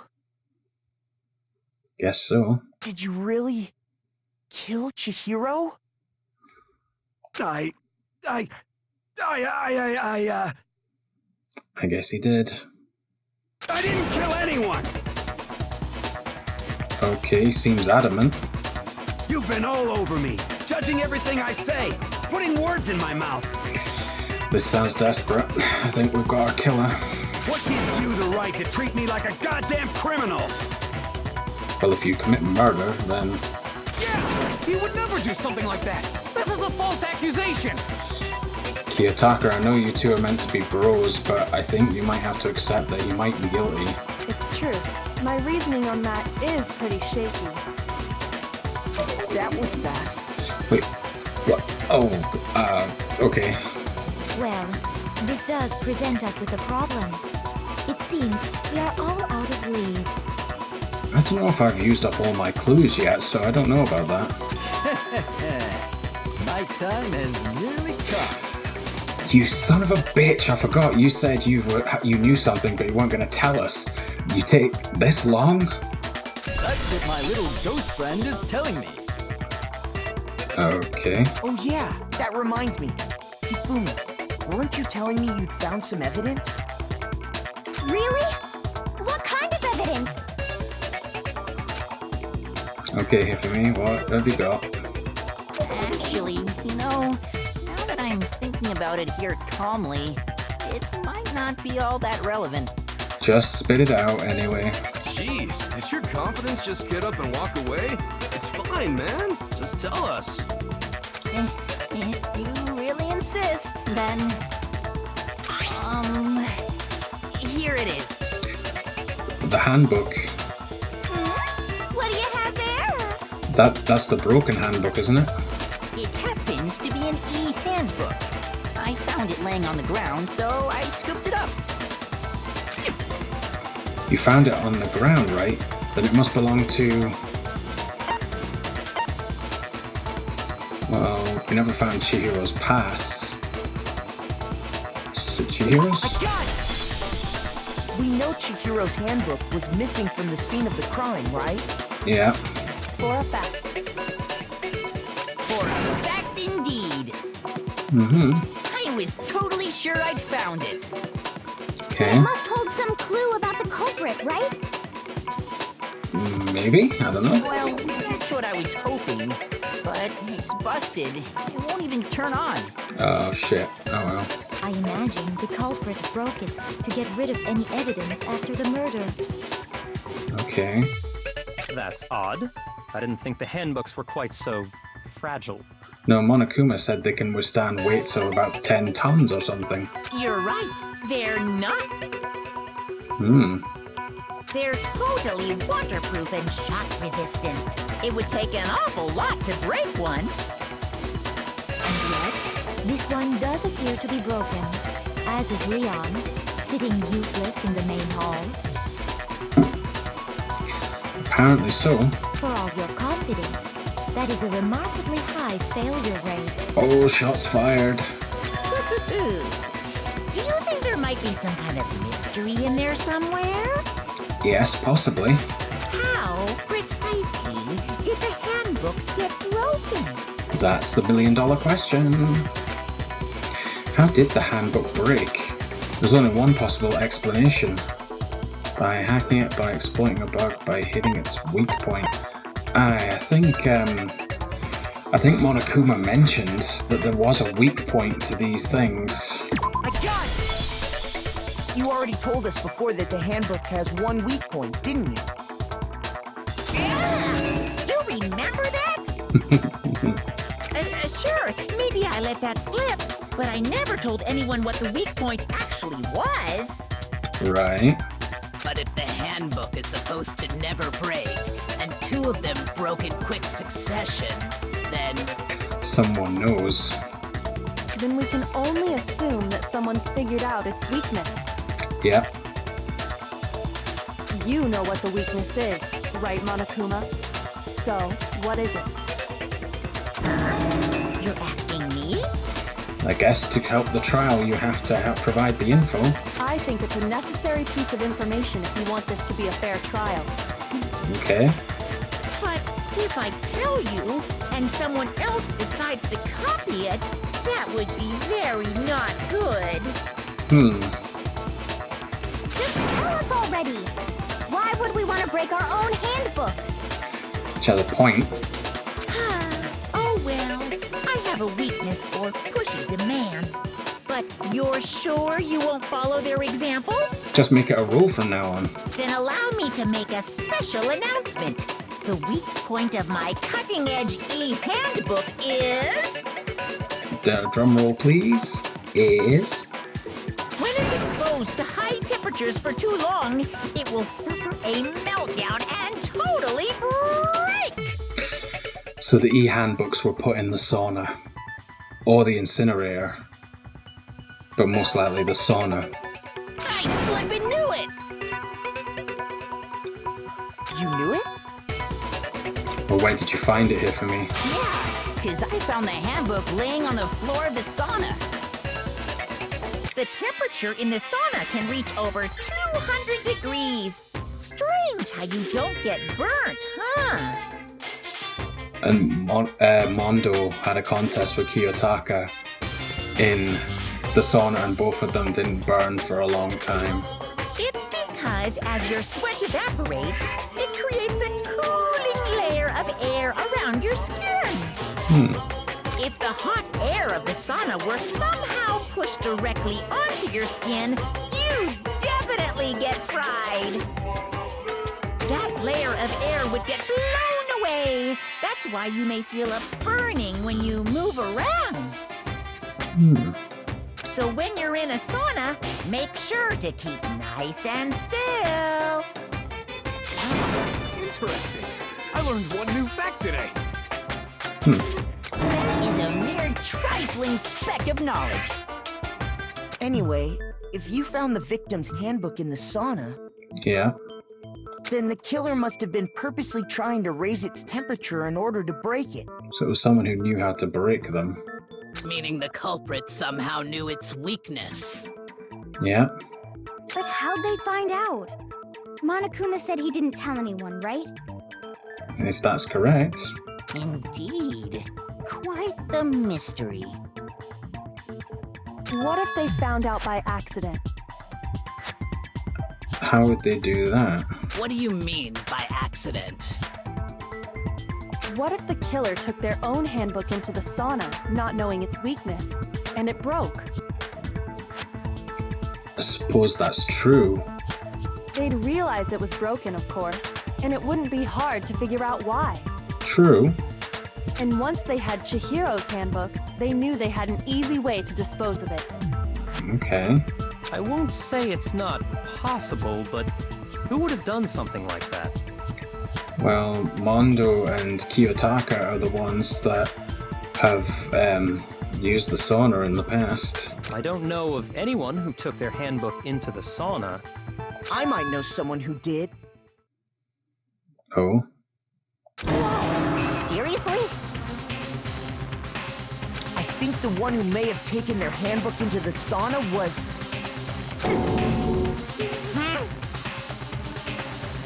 Was it Kiyotaka? It's either one of those two. Who might have brought their handbook into the sauna? It had to be the one who wore all their clothes into the sauna. It's Mondo. It's Mondo. If I remember correctly, Kiyotaka was wearing just a towel.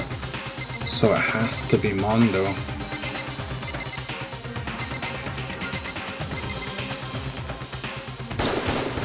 Here's my answer! Mondo, your handbook got broken in the sauna, didn't it? What? Why? Why do you keep accusing him? Because Kiyotaka, you're going to have to accept that it probably was him. Mondo and Taka had an endurance contest in the sauna not too long ago, remember? And for the contest, Mondo just so happened to keep his school uniform on. But little did he realize, he'd also left his handbook in one of his uniform pockets. And when it was all over, Mondo discovered that taking your handbook into the sauna could easily destroy it. Got him. No, wait, hold on. You've got it all wrong. He would never kill. Kiyotaka, accept it. I don't accept this. Show me the proof. The actual solid proof. I mean, I don't want to believe it either, but I found something that proves it beyond a shadow of a doubt.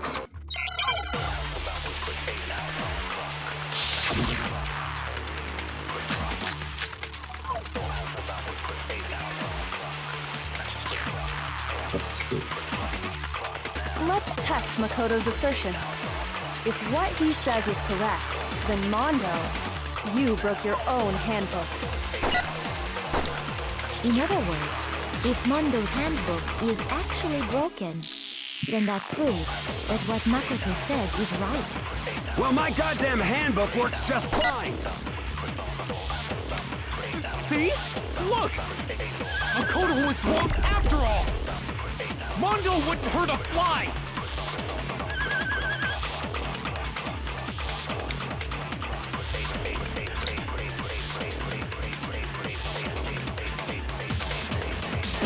Let's test Makoto's assertion.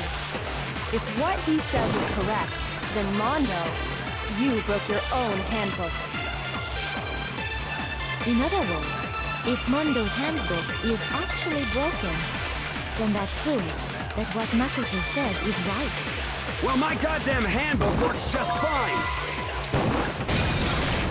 No, that's wrong!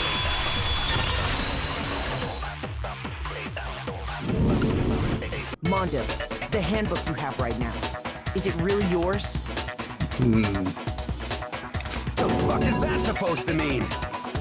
You stolen someone else's. The broken handbook that was in the main hall. Isn't that one actually yours? What the heck are you talking about? What I mean is, I think Mondo swapped his handbook out for one that actually works. Leon's. I think he took Leon's handbook and replaced it with his own. After all, Monokuma said himself that Leon's handbook never should have broken. That's right! The punishment it suffered wasn't nearly enough to destroy it. So then, the broken handbook in the main hall is actually Mondo's. Which would mean that the handbook Mondo has right now is actually Leon's, yes? Correct, if that is correct. But doesn't that violate the school regulation that says loaning out your handbook is prohibited?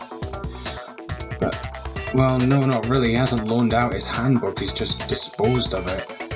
And yeah, he took the handbook from a dead student, so that doesn't break the rule either. Well, here's how I look at it. Oh. There is a rule about loaning your handbook to another student, but if they're dead, they're not a student. It's kind of a gray area, I admit, but no worries. If anything, it just makes things more interesting. As such, I decree that exchanging handbooks with a corpse is not a violation of the rules. Well, Mondo, if I'm wrong about this, you're welcome to say so. I'm happy to admit I made a mistake, but... Son of a bitch! Uh-oh. I think he's just confirmed that we're right. What's wrong, bro? Come on! Tell him he's wrong! Dude. You are wrong! You have to be wrong! Everything you just said is wrong! You made it all up! Okay, then why don't we look back on this case one more time, from the beginning? Oh, right, okay, this bit. That way, everything will become clear, and we'll all see if I was right or wrong. The closing argument. Okay, so... Right, so the first point, so Chihiro's in the warehouse sorting out a bag. He's in the warehouse sorting out a bag for training. She happens to bump into Celeste and is shocked or worried that they may find out something. Chihiro's in a hurry just to sort everything out. Celeste is a bit suspicious. Celeste saw Chihiro in the warehouse with a duffel bag and...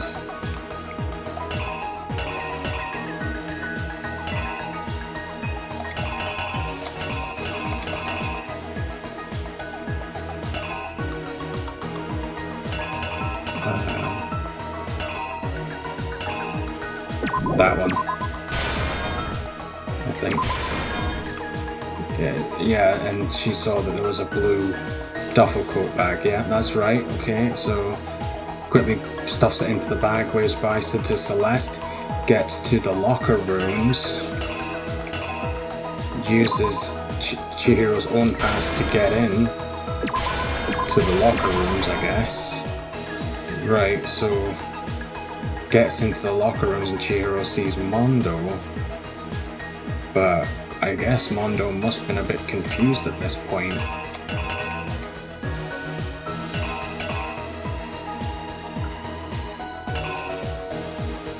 Oh, wait a second. Oh, wait, remove that. There's something everyone has that you need to get into the locker room. Alright, so it is that one, okay.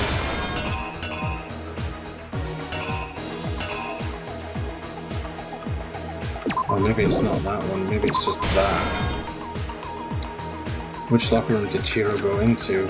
He went into the boys' locker room. Someone's there. It says hi to Mondo. But Mondo seems a bit confused, I guess. The weapon the killer used was a dumbbell. I think I'm getting this right so far. So, but why did Mondo kill her? Kill him, sorry. Did Chihiro tell Mondo his secret?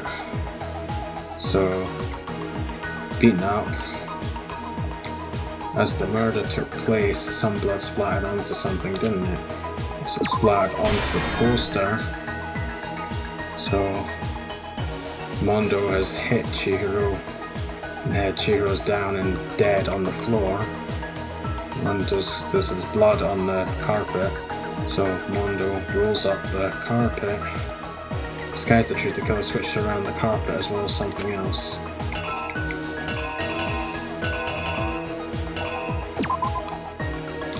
So, no, not that. Takes the poster off the wall.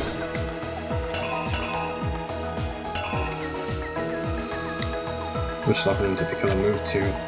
Moved to the girls' locker room.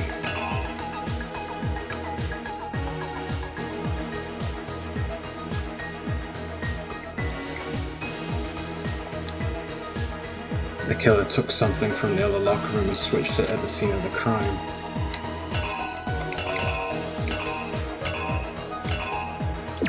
This one.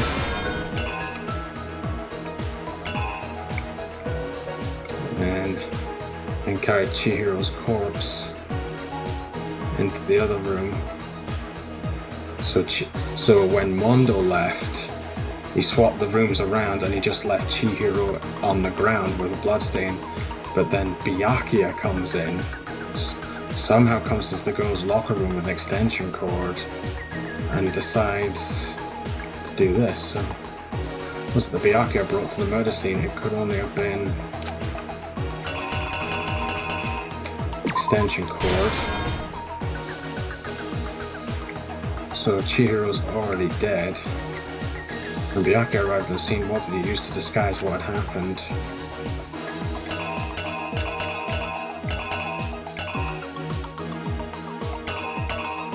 Oh no, wait a second, he might have... When Byakuya arrived on the scene, what did he use to disguise what had happened?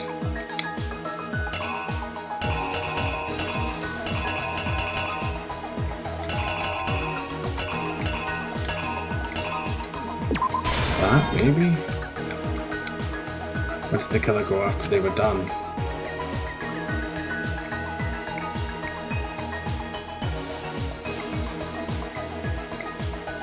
Okay, so Chihiro was hung up like that. In fact, where did the killer go after they were done? They went to the sauna specifically, but I guess it's to the baths. And then sent the e-handbooks into the sauna. When the handbook got thrown into the sauna room, what happened to it? It burned. Here's exactly what happened. Okay, so I think I've got it right. First, let's take a look back to before the incident. Last night, Celeste saw Chihiro in the warehouse, correct? Yeah. At the time, she was apparently stuffing something into a duffel bag.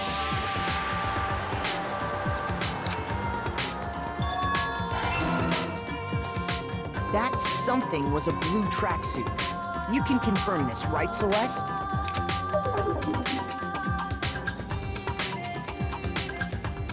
With bag in hand, Chihiro headed out, even though it was officially nighttime. She made her way to the locker room, specifically the boys' locker room. But how could the victim, who is apparently a girl, access the boys' locker room?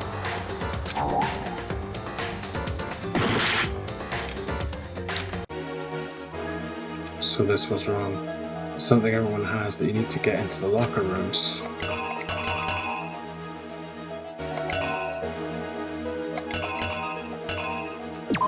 That one? The killer is you!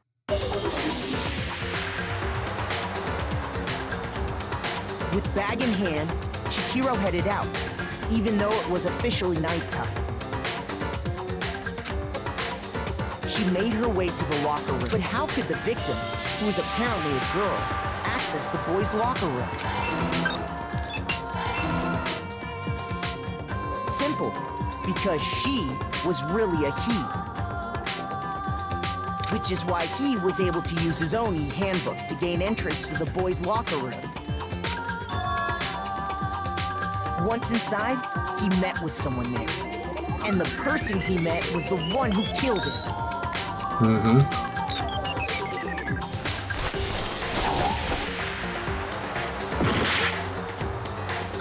Shit, I got that wrong? The weapon the killer used was...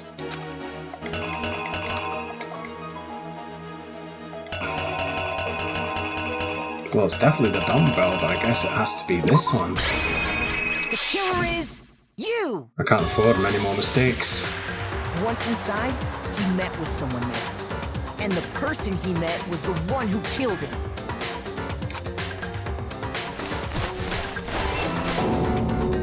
It seems likely that the killer grabbed the nearby dumbbell, approached the unsuspecting Chihiro, and attacked him. And that's where the bloodstains on the poster and carpeting in the boys' locker room came from.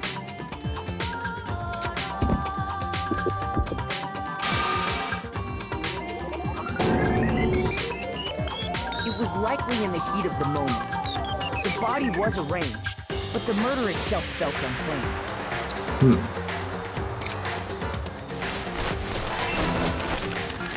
Which is why the killer hurried to try and hide the act. First, pulling up the bloodstained carpet. Then, removing the bloody poster.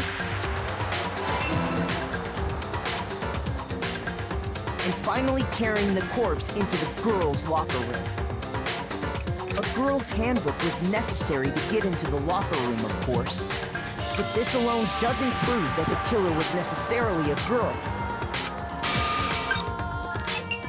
After all, Sayaka and Junko's handbooks had been placed in the main hall. Using one of those, a boy could get into the girls' locker room without much problem. And that's exactly how the killer did it. With the carpet and the poster they brought with them, they got to work.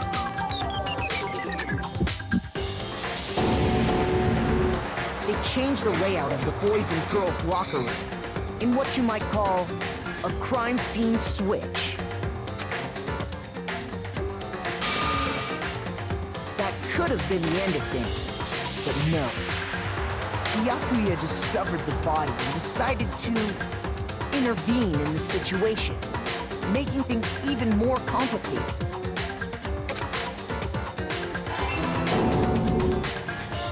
So, after stumbling on the crime scene, he went and grabbed the extension cord from the library, and then he got to work.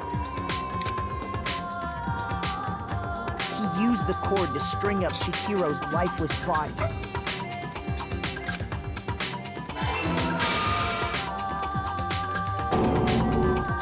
Then, using the victim's own blood, he left a grisly message there at the scene of the crime. He wanted to create the illusion that Genocide Jack was responsible for the slaughter.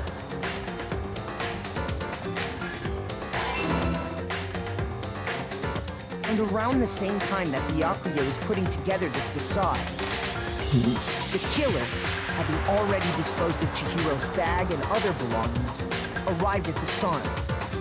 There, they planned to destroy the last piece of evidence, Chihiro's handbook.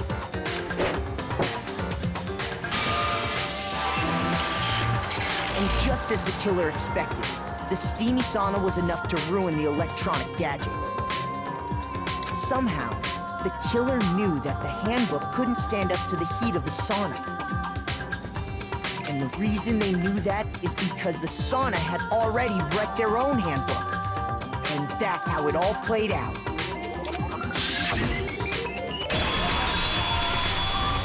Isn't that right, Mondo Arata?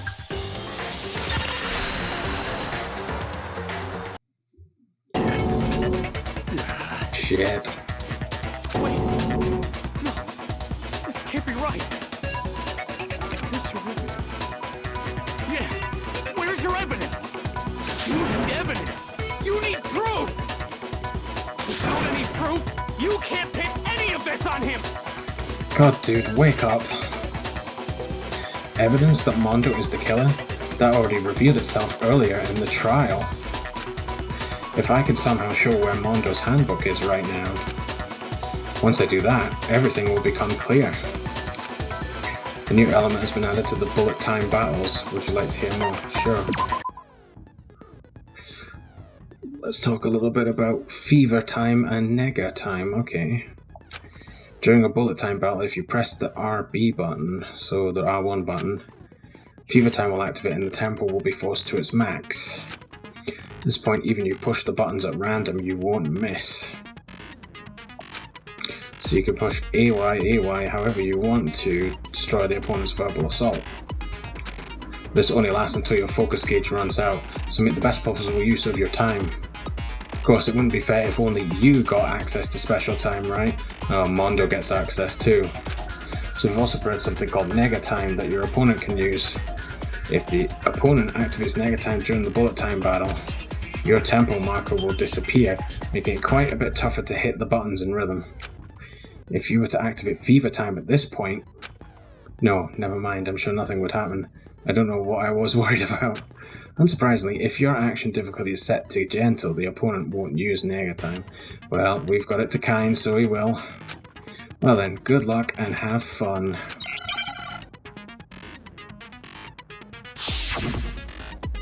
Moment of truth.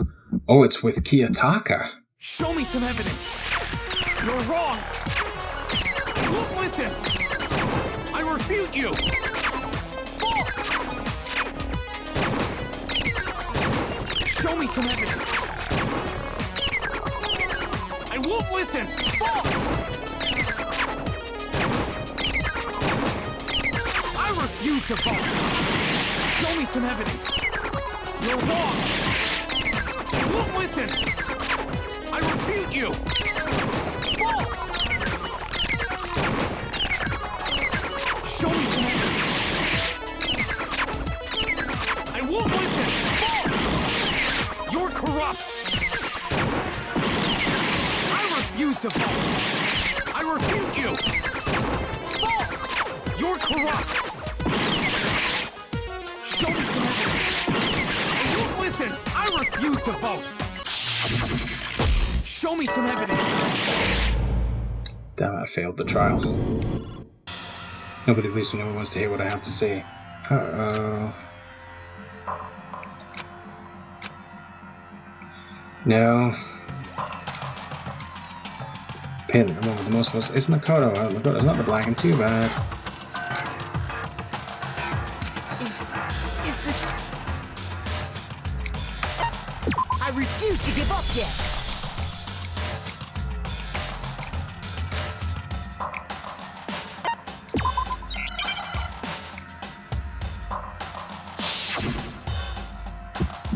So it is actually Kiyotaka. Show me some evidence. You're wrong. I won't listen. I refute you. False.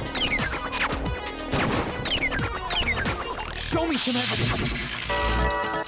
I won't listen. False.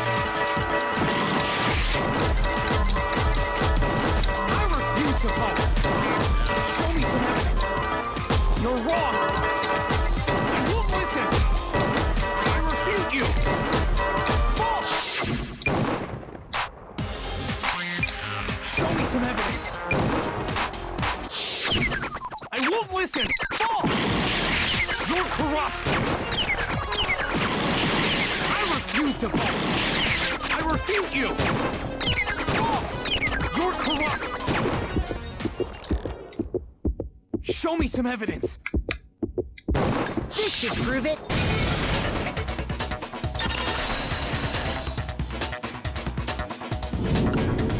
If my thinking so far is right, Cool. Mondo must have replaced his broken handbook with Leon's. Right, okay. In which case, we can just check each of our handbooks right now. Once we do that, we'll... We don't gotta do that. Oh. Yeah. I did it. I killed him. Wow. You eventually gave up, I guess.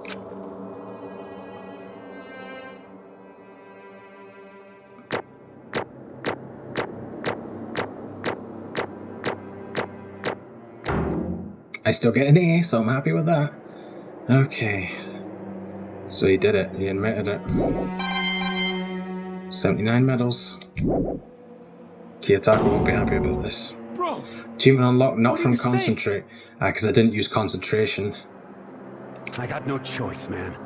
After hearing all that, I gotta just... give up. Go ahead, Monokuma. Get it over with. Ask for the goddamn verdict. Roger that. Wait! Hold on! No waiting, no holding on. Time for the moment we've all been waiting for. Grab your lever and give it a yank! Who will you elect as the Blackened this time around? Will you make the right choice or the dreadfully wrong one? As far as I remember, it's by popular vote, so it doesn't have to be unanimous. What's it gonna be? What's it gonna be? Let's find out.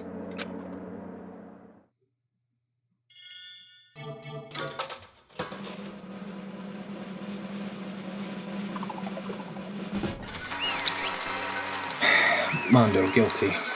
Well, it's about time to find out from Monokuma if we're correct. What? Uh-oh, this time it looks like you got it right again. Yes, it is so. The Blackened that killed Chihiro Fujisaki was... Mondo Owada!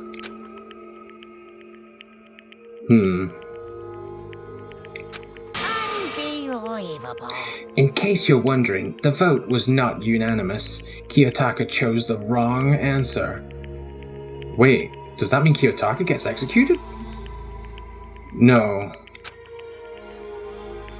You're treading very close to the danger zone, Mr. Ishimaru. You need to be more careful. I refuse to believe it. There's no way. No way he would kill someone. Sorry. What is this? Why are you apologizing? Why? Why? Oh shit, yeah, this is the worst state Kiyotaka's been in. Why did you do it? Yeah, I'd like to know. Yeah, why? Now then. Well, it looks like Mondo's taken a vow of silence, so allow me to explain on his behalf. Oh, Monokuma knows. Well, he knows everything, I guess. The story of the murder this time is the sad story of two men. Oh, but for anyone who doesn't really want to hear it, you can hit the B button to fast forward the text. God damn it, Monokuma. Now I'd like to find out. Anyway, there was once a young boy, Mondo, and his name was Chihiro Fujisaki. Alright, okay. He had an extreme inferiority complex regarding his own lack of strength. You're so weak, even though you're a boy. He'd heard things like that as long as he could remember, and he couldn't overcome his weakness. On the contrary, he tried to hide and buried himself further and further into that weakness, to take on the fragile form of a petite young girl. He had chosen that as his way out. Now nobody will be able to say anything about even though you're a boy. But no matter how tightly he wrapped himself up in that shell, the inferiority complex had already taken root deep inside of him and was not so easily weeded out. As it turned out, the shell was completely empty. Oh dear. The complex didn't disappear, instead it only grew stronger and stronger. I'm weak. Yeah, he cried a lot. Weak.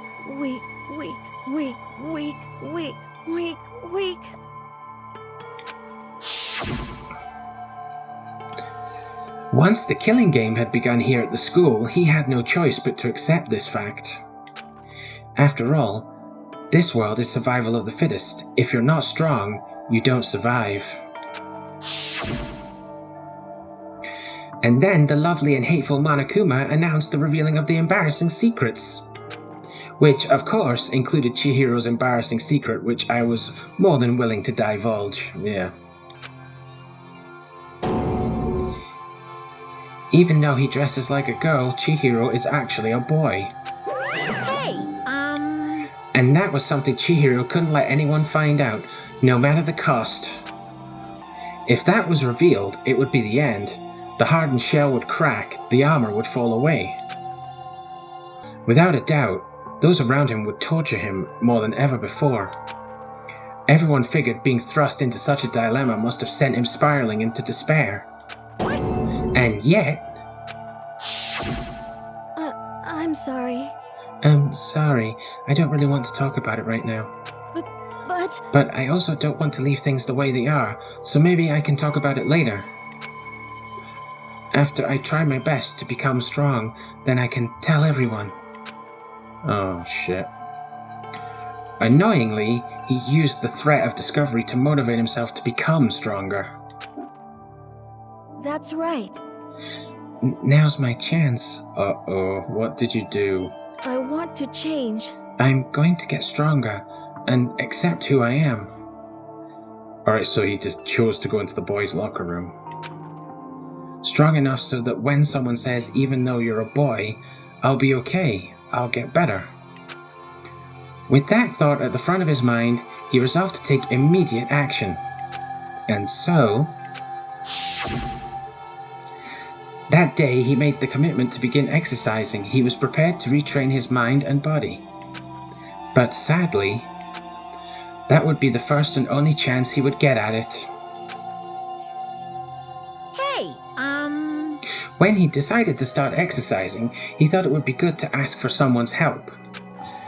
But he wanted to tell that person his secret first, and then ask them to help him from there. And the person he went to... Yeah, that's right. It was me. Yep, it sure was. The biker gang fella had been painfully clear about how important his manly promises were. So Chihiro probably figured that even if he confided in Mondo, his honor would make him keep the secret. Wow, dude. Plus, Mr. Macho Mondo was the very symbol of a strong man that Chihiro had always aspired to. So what happened? Maybe talking to Mondo about it will help give me some courage. So he went and asked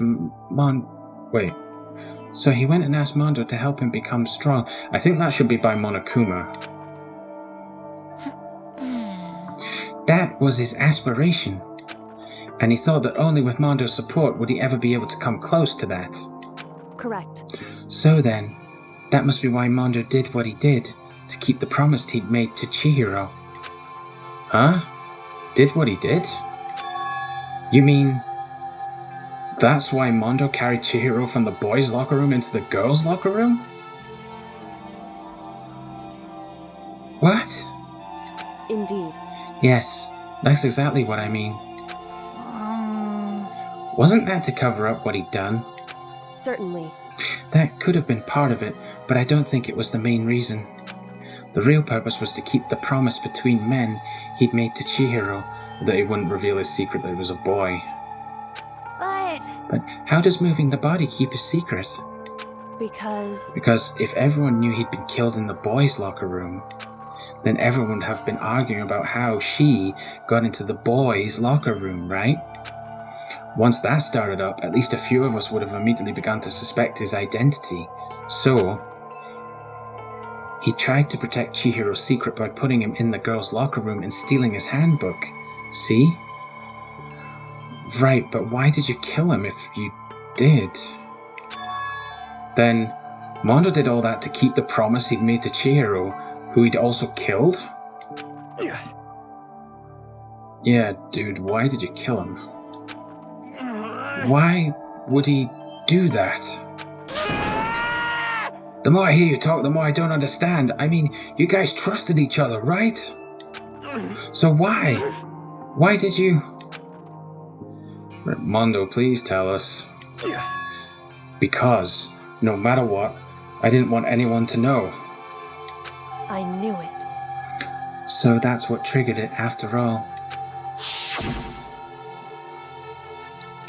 The possibility of having your embarrassing memories and secrets exposed. What is this? That's impossible. Nothing could have been that bad. Something he didn't want anyone to know, even if it meant killing someone? You're wrong! It's impossible! Oh God, Mondo, what did you do? Don't make me repeat myself. How many times must I repeat myself? To judge others by your own standard is the height of folly. Even if you can't comprehend it, he obviously can. That's all there is to it. Well, while we're on the subject, why don't I tell you? Yeah, I suppose at this point we should know what Mondo's embarrassing thing was. That embarrassing memory, that secret he didn't want anyone to know. Hey, You know what Mondo did? He killed his own brother. Oh shit, and he talked about his brother.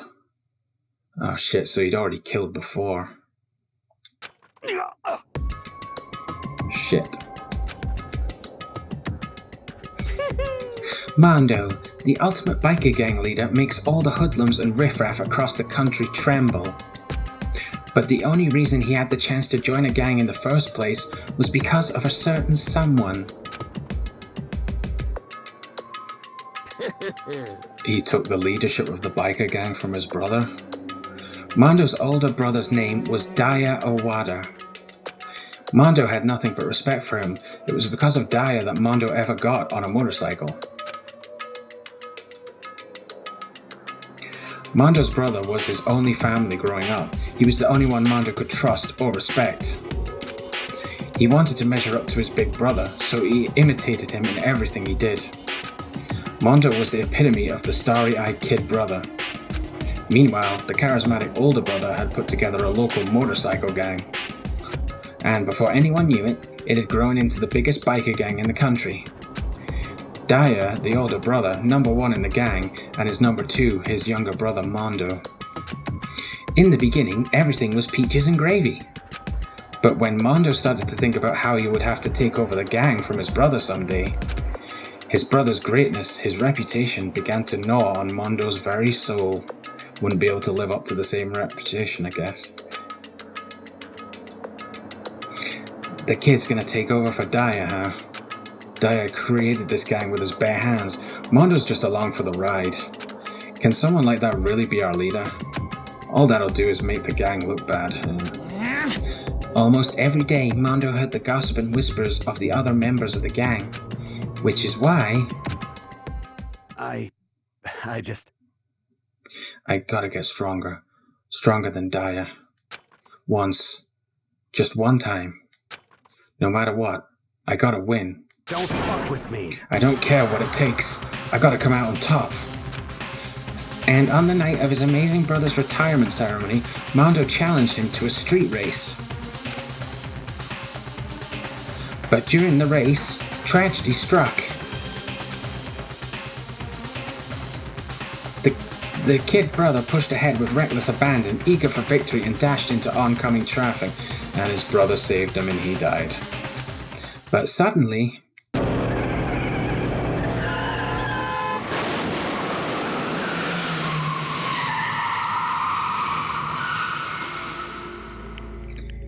Shit.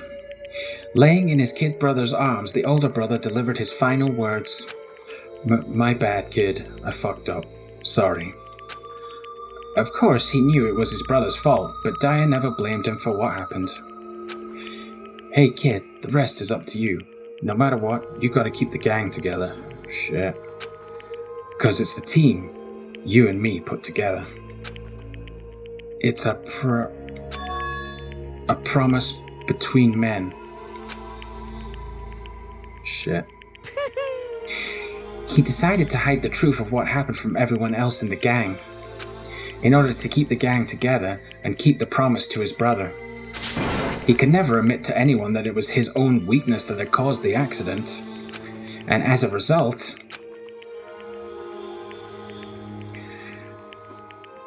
the team was made even stronger under the banner of the kid who'd bested his big brother. Daya was going to lose to his kid brother, so he got stupid and got himself killed. That became the explanation for what happened. Mondo's lie became the truth. Shit. So, in order to hide that from the rest of his biker gang, he thought he had no choice. God, still messed up. He wanted to lead the team so bad, he was willing to tell all kinds of lies about his brother. I just... Strong. Strong, strong, strong, strong, strong. And yet... As soon as our killing game began, he realized... No matter how tough he pretended to be, he was just another weakling that could die in an instant. And then the hateful Monokuma announced the revealing of the secret embarrassments. At that point, it was clear I would have no problem shedding light on his secret. Mondo killed his own older brother. No matter what, I couldn't let the other gang members find out. If that happened, everything would have been ruined. Everything me and my brother had worked to create would have been destroyed. His death, all the guilt I'd been carrying around, it all would have been for nothing. So that's why. I still don't think it justifies it, dude. Mondo. After I saw what Monokuma had on me, my head filled up with a kind of fuzzy uneasiness and just started swirling around. I'd never felt anything like it before. I didn't know what to do about it. I wasn't sure what to think or say, but after a while, that fuzzy uneasiness turned itself into a rock-hard lump of anxiety way down in my stomach. And it was right around then that Chihiro asked me to start working out with him. And right there, he told me a secret. Seriously? Jesus. I'm sorry. Yeah, I'm sorry I lied to you. But why? Why now? Why are you telling me this all of a sudden? Huh? Because I mean, you've kept that secret all this time, right? If anyone found out, you would... But... You're right, but... I want to change. I wrap myself in lies. I'm weak.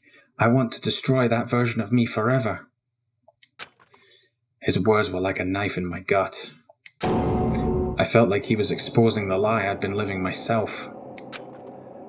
I have to change. I don't want to be weak anymore. You're so strong, it can't hurt you, right? Whatever secret Monokuma might tell us. Oh, shit. You piece of... So, what? You're saying I should just say it? What? You're saying What? if I really am, I should just be able to tell everyone my secret? Huh? Uh-oh. I was jealous. I was jealous of Chihiro's strength. He had the strength to face his own weakness to try and overcome it. It was the kind of strength I've never had. So I was jealous of him, just like your brother. And that jealousy broke me. What? Are you making fun of me? I'm strong. Are you fucking with me right now? No! I'm not making fun of you. You really are strong, Mondo.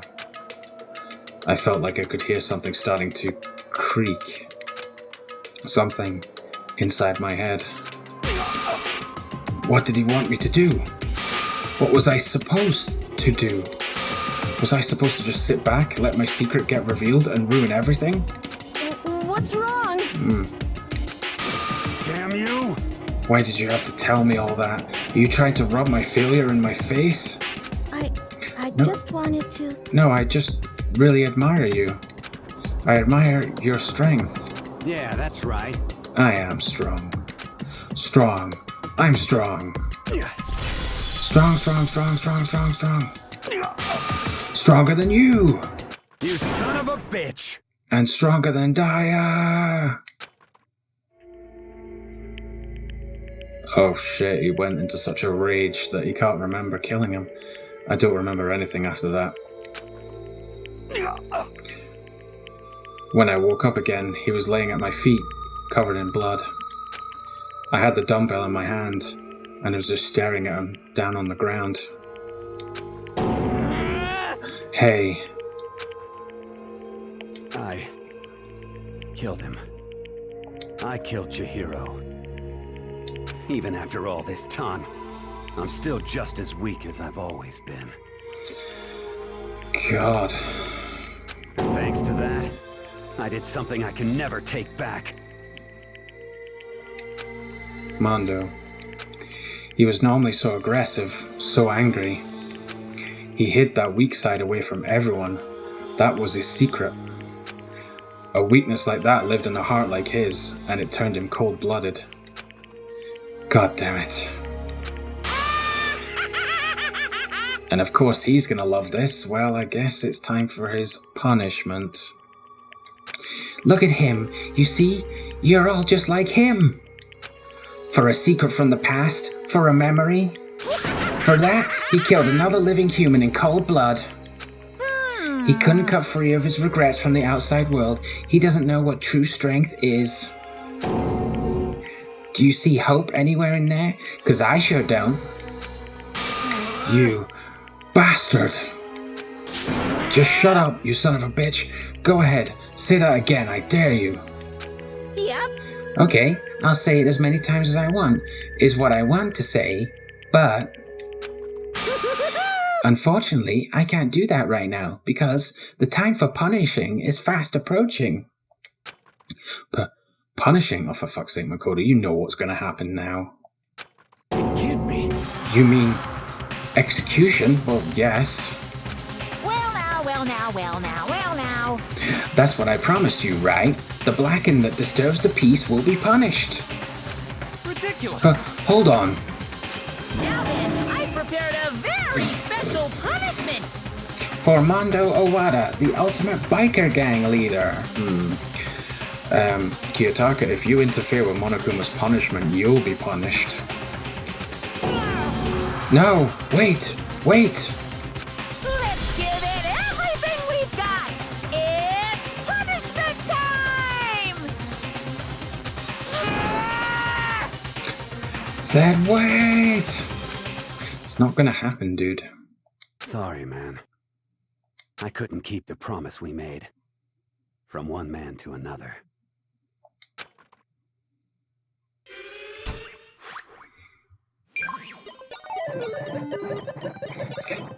Mondo has been found guilty. Time for the punishment.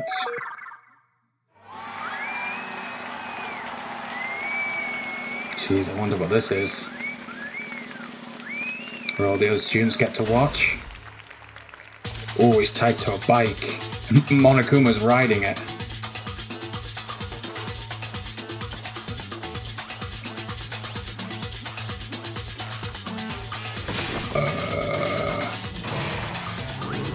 What is in there?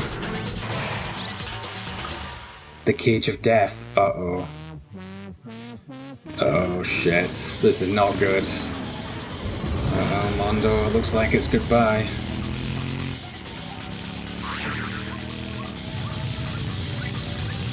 Shit.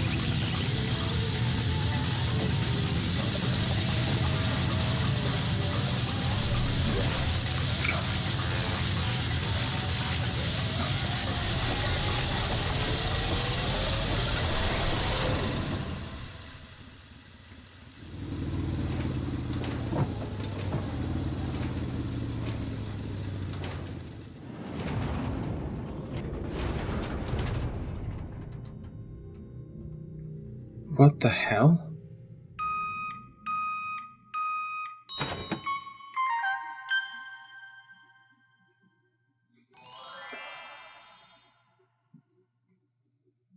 What the fuck? He was squished into butter? Oh my god, just Sakura on the left-hand side is gonna go mental. Laugh at death and your soul will forever be at peace. It can't be. My brother. Another murder and another execution. So that's us down to... Is that us down to 11 or 10 now? Sayaka, Chihiro, Junko, Leon, and Mondo. That's 5 out of 5. We're down to 10. But technically 11 if you count Toko and Genocide Jill as 2 people. I want to feel again. Everyone's lives are taken so lightly here. I feel like I might be going mad. Maybe I'll just let it happen. Oh jeez, Makoto. Uh-oh.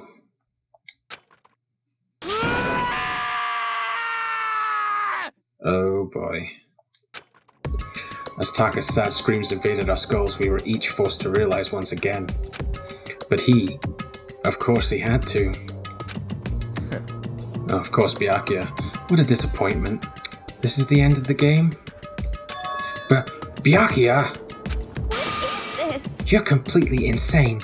You know that? A game? One of our friends is dead. Do you realize that? Naturally. Of course I do. Because this game is life or death. Hey. I don't have anything to say to you. I don't have a response. Except that... However... I just don't understand why. Why did you go out of your way to disguise Mondo's crime? What? Why? Isn't it obvious? Because it made things more interesting. His voice was calm, emotionless, like the voice of death. It chilled me to the bone. Last night, when the murder took place, I was in the library as usual. Honestly. So you ignored the nighttime rule too? That rule never mattered to me. I don't recall agreeing to it. There is nothing to be done. Well, I don't particularly care. Please, continue. The night grew late and I decided to return to my room, which is when I stumbled upon him. I spotted Mondo coming out of the girls' locker room. Oh. After he'd gone, I looked inside and saw the corpse. You mean you actually witnessed the murder? And he didn't pipe up at all about it. He was such a fool. He didn't have the slightest idea that I'd seen him. So, you're saying you knew who the culprit was from the very beginning? That's right. Indeed. But if that had been the end of it, how boring would that have been? I mean, what a waste of time to have the answer revealed right at the beginning. Which is why I decided to lend a little helping hand. I thought it would liven things up. You did all that to liven things up? I see. So after hearing about Genocide Jack from Toko, you decided to use that to create the fake murder scene. But... Damn, man. If we hadn't figured out who'd really done it, you would have been dead too, right? Well, obviously I would have revealed the truth before it reached that point. Of course. Byakuya turned and looked me in the eye. I could feel his sharp eyes piercing into me. Thanks to a certain remarkable someone, it never did, and I was able to perform an interesting experiment. Once I do decide to become blackened, I now know who I'll have to watch out for. Makoto. What? Correct. So that was your reason. Are you satisfied? Indeed. Yes, we're done listening to your story. Moving on. Hey. There's something I'd like to ask Monokuma. What's this? Oh, I'm up next? You... Like to perform these elaborate executions each time, correct? My question is, why? Do you like them? But you know, this punishment, this despair, is not just for you. All this punishment, all this despair is my gift to mankind itself. What? You're over-exaggerating. I am not over-exaggerating. These punishments are meant to transform all hope to despair. What do you mean? Mean? Mean? Mean? What the heck? Mean. Good grief. I don't understand why you have to pick apart every little stupid thing. Whatever, doesn't matter. In the end, I'm going to stand alone as a victor, and then everything will be revealed to me. The noble son of a noble family. Truly you understand me. I think this is the start of a terrifying friendship. Oh god. That's enough. Shut up. I would never stoop to the level of a childish criminal like you. Let me just say this. After I have achieved complete victory, you're up next. I'm going to find you and kill you. Understand? In the name of my family. In the name of the Togami family, for which victory is a foregone conclusion. You're getting all riled Ooh, up. so cool. It's like you're the main character of a video game or something. No trash mouth for you.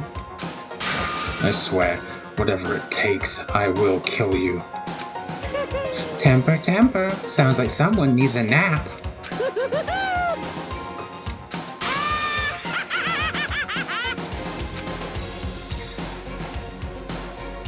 Monokuma's laughter pealed across the courtroom, and the curtain closed on the case of Chihiro and Mondo. But I knew that wasn't the end. The killing game would still continue, because the mastermind wouldn't let it end. For those of us who were still alive, our worst fear and despair kept on multiplying. It was the kind of despair that felt like a blind puppy in hell had more of a future than us. Jeez, that's a reference. That's an image. All of our courage, our effort, our friendship, it felt like it amounted to nothing at all. It was the worst kind of despair.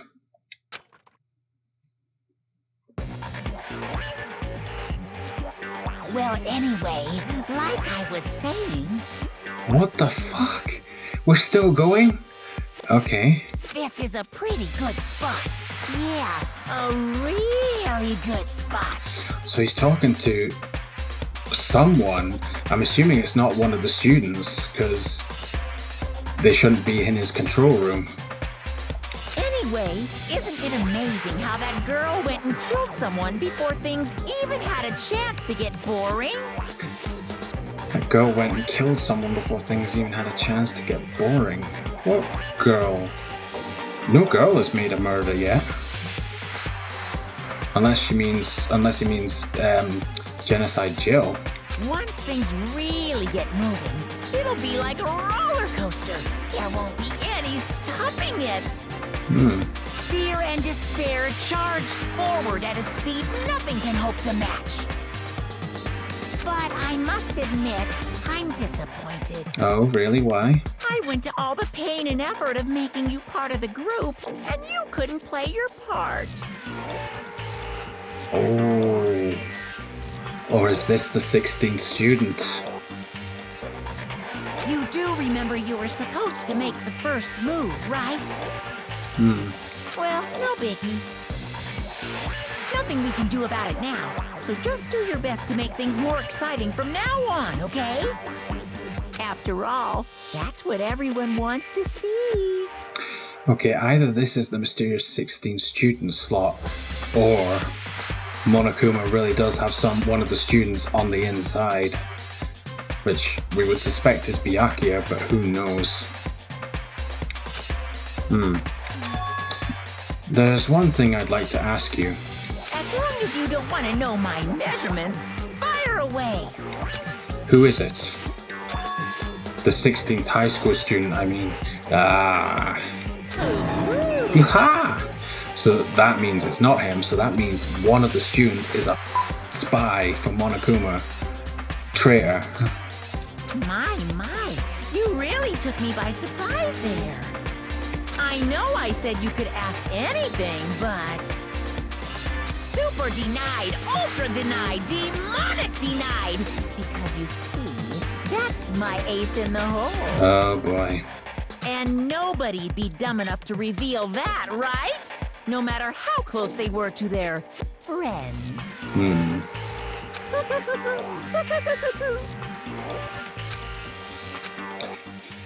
Right, so there definitely is one student in the school working for Monokuma. Chapter 2, Boy's Life of Despair.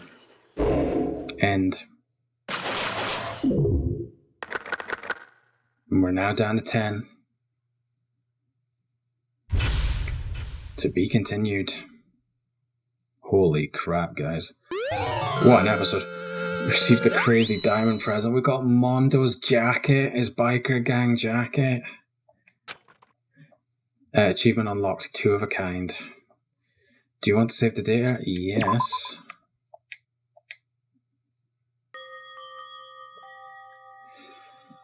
Well, guys, it looks like we're getting to the end, just closing off Chapter 2 before we begin Chapter 3, but oh my god, that is such a long episode. But anyway, guys, that is definitely all the time I've got for Danganronpa Trigger Happy Havoc at this time. So I hope you guys are enjoying the series and that you enjoyed this episode. If you did, then maybe give it a beautiful big thumbs up. It really helps me out.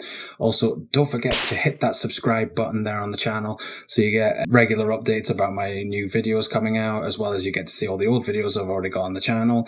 Also, if you hit the notification bell, you'll also get updates by YouTube, notifications when I post new videos, statuses and updates, whether they're gaming or anime related content.